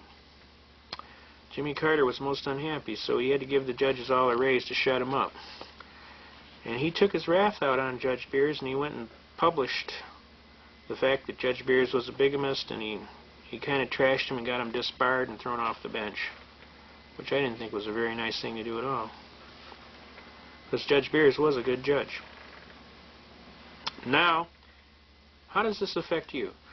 Basically, this case of Evans v. Gore makes two basic statements. One, the 16th Amendment didn't create any new taxing power, and two, there was, what? An acceptable, possible immunity to the income tax, right? Whoa, I said. Let's go back to Article 1, Section 9, Paragraph 4. No capitation or other direct tax shall be laid unless by the rule of apportionment is hereinbefore directed to be taken. Didn't I have a right to be free from a direct tax on my property? A direct tax is one where I actually come in your pocket and I tax it. I had a right to be free from a direct tax on my property unless by the rule of apportionment is hereinbefore directed to be taken in Article 1, Section 2, Clause 2. Does that mean I'm constitutionally immune? It sure does. But you have to tell them and demand that it's a direct tax. You got to say it's a direct tax on my property. Now what are they going to do? They're going to come around and tell you this isn't under Title 26, this is under Title 27. And that really you're a coal miner, or you're a miner of some kind, or you're a manufacturing handgun someplace. Well, you ask them, all right, let's see the Form 4456.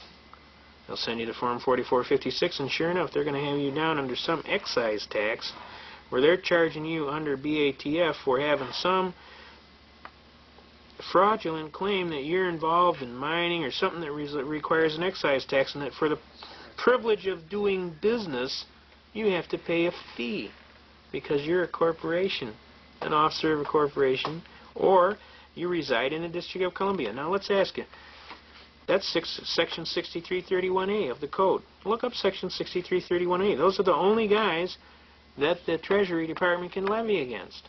That's the only ones. Are you any of those? No. How could that be?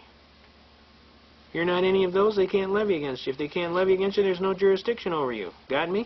Does that make clear? I mean, if they could levy against you, they'd have jurisdiction. Now, if they levy against you and you pay them, guess what? You just gave them jurisdiction.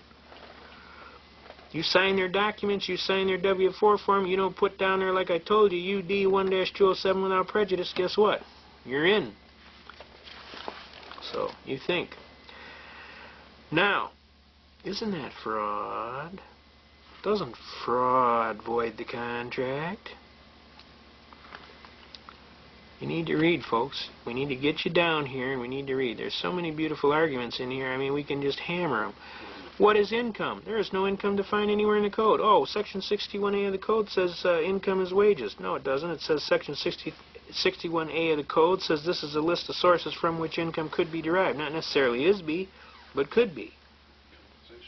And it's compensation. Now, think about the word compensation. Look it up in Black's Law Dictionary. You're going to find out compensation, to make whole. Now, if you're out there and you painted your neighbor's barn, and he told you he'd give you $300 by Christmas, all right? You painted the barn, and Christmas came, and he didn't pay you the $300.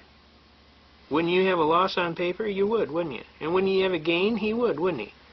Now let's say he pays you the $300. What do you got? Do you have a loss? No.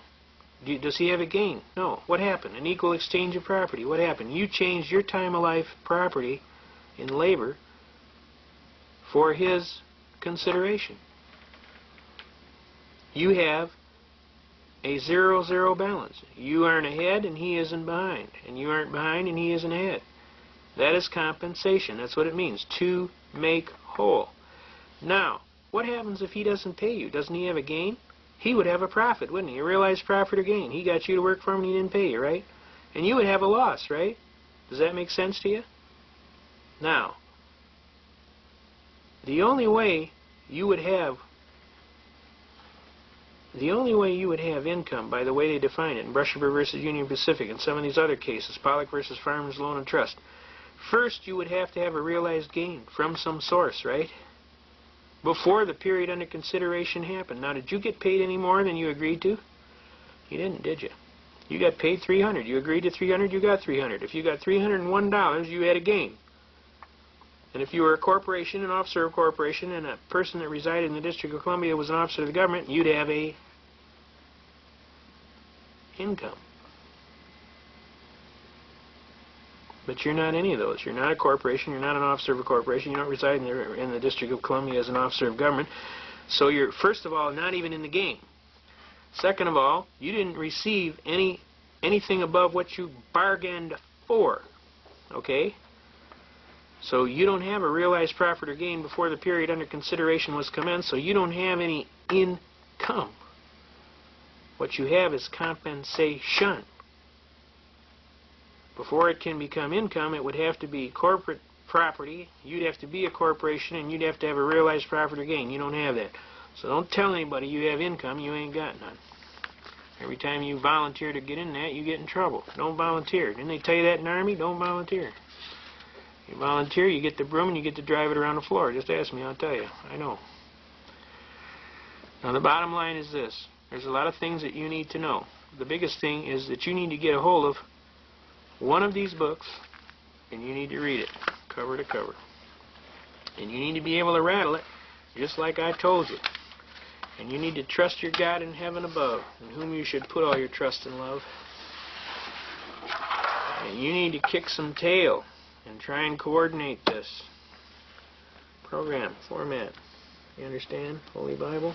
We got it? You need to get with the program. We can't keep screwing around like this, folks. You can't keep putting off till tomorrow, because I'm going to tell you, there ain't going to be a tomorrow if you keep it up. You're going to have to get serious. Get hooked up on that radio station 5.065 WWCR. Go down to Radio Shack. Get one of them 20 dB gain amplifiers to plug into your radio so you can make the thing work better. Plug that thing into your external antenna. It runs on a 9-volt battery. Put a damn about a 3-inch strip of coiled solder on the tip of the antenna. Go outside, throw your fishing rod over the highest limb you can when the weight comes down. Take a roll of speaker wire, 100-foot speaker wire. You can get it at Radio Shack for $3, man. $3-4. Bare the end, twist it together, tie it in a loop, put it on the other end of that fishing line, pull that fishing line up in the air, get you a 100-foot antenna, tie that baby off to your fence, come outside, take that wire, bear it off, and take it into your house and wrap it around the antenna on that 20 dB gain amplifier. You can pick up Moscow just like WXYT radio down across the street. You got a 100-foot antenna.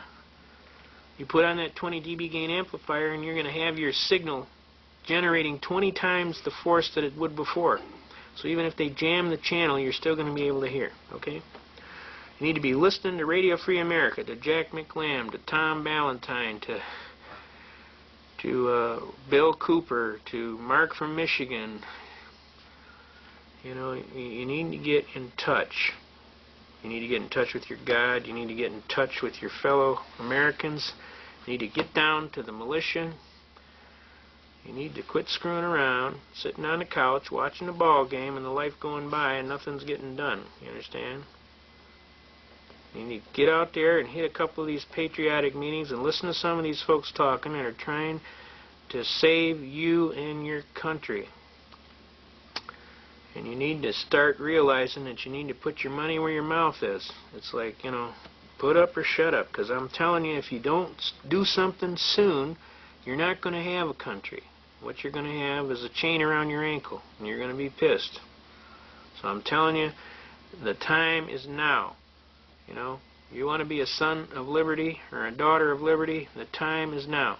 Do not put off till tomorrow what you can do today, because there won't be a tomorrow if you do. Just start putting one foot in front of the other, make up your mind you're going to do this, go get you one of these constitutions, and let's get serious business about America, and let's bring her back to the way she was. We need to pull that baby back into the wind and take that ship out, leave that flag flying high, and we tell anybody to their face, you know, and we leave you to your proofs, pal. You touch my flag and God's going to get you tonight.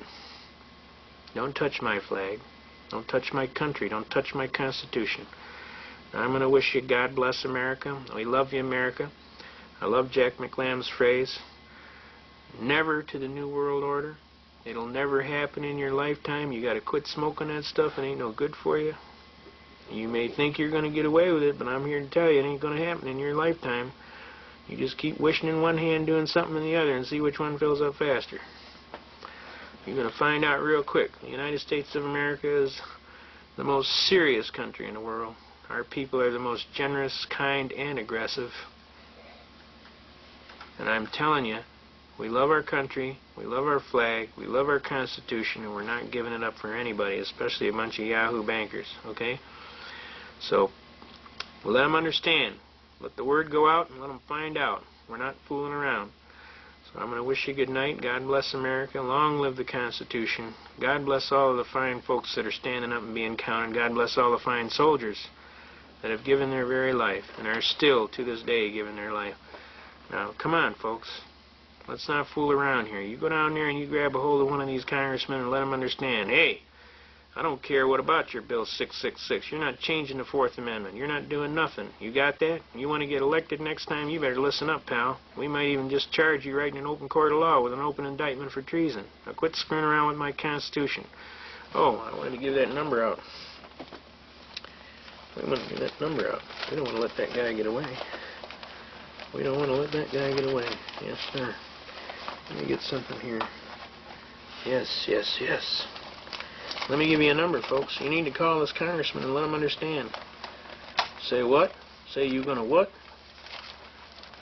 You be talking some heavy trash. We aren't gonna fool around with you. Here. We're not gonna fool around with you. God bless America. Let me get this beauty out here. Now, you're gonna get a treat. God's going to give you a treat tonight. And this congressman's got this idea that we don't need the Fourth Amendment anymore. His name is Bill, or William, McCollum, spelled M-C-C-O-L-L-U-M. His phone number is area code 202-225-2176. He'd like to hear from you about the Fourth Amendment.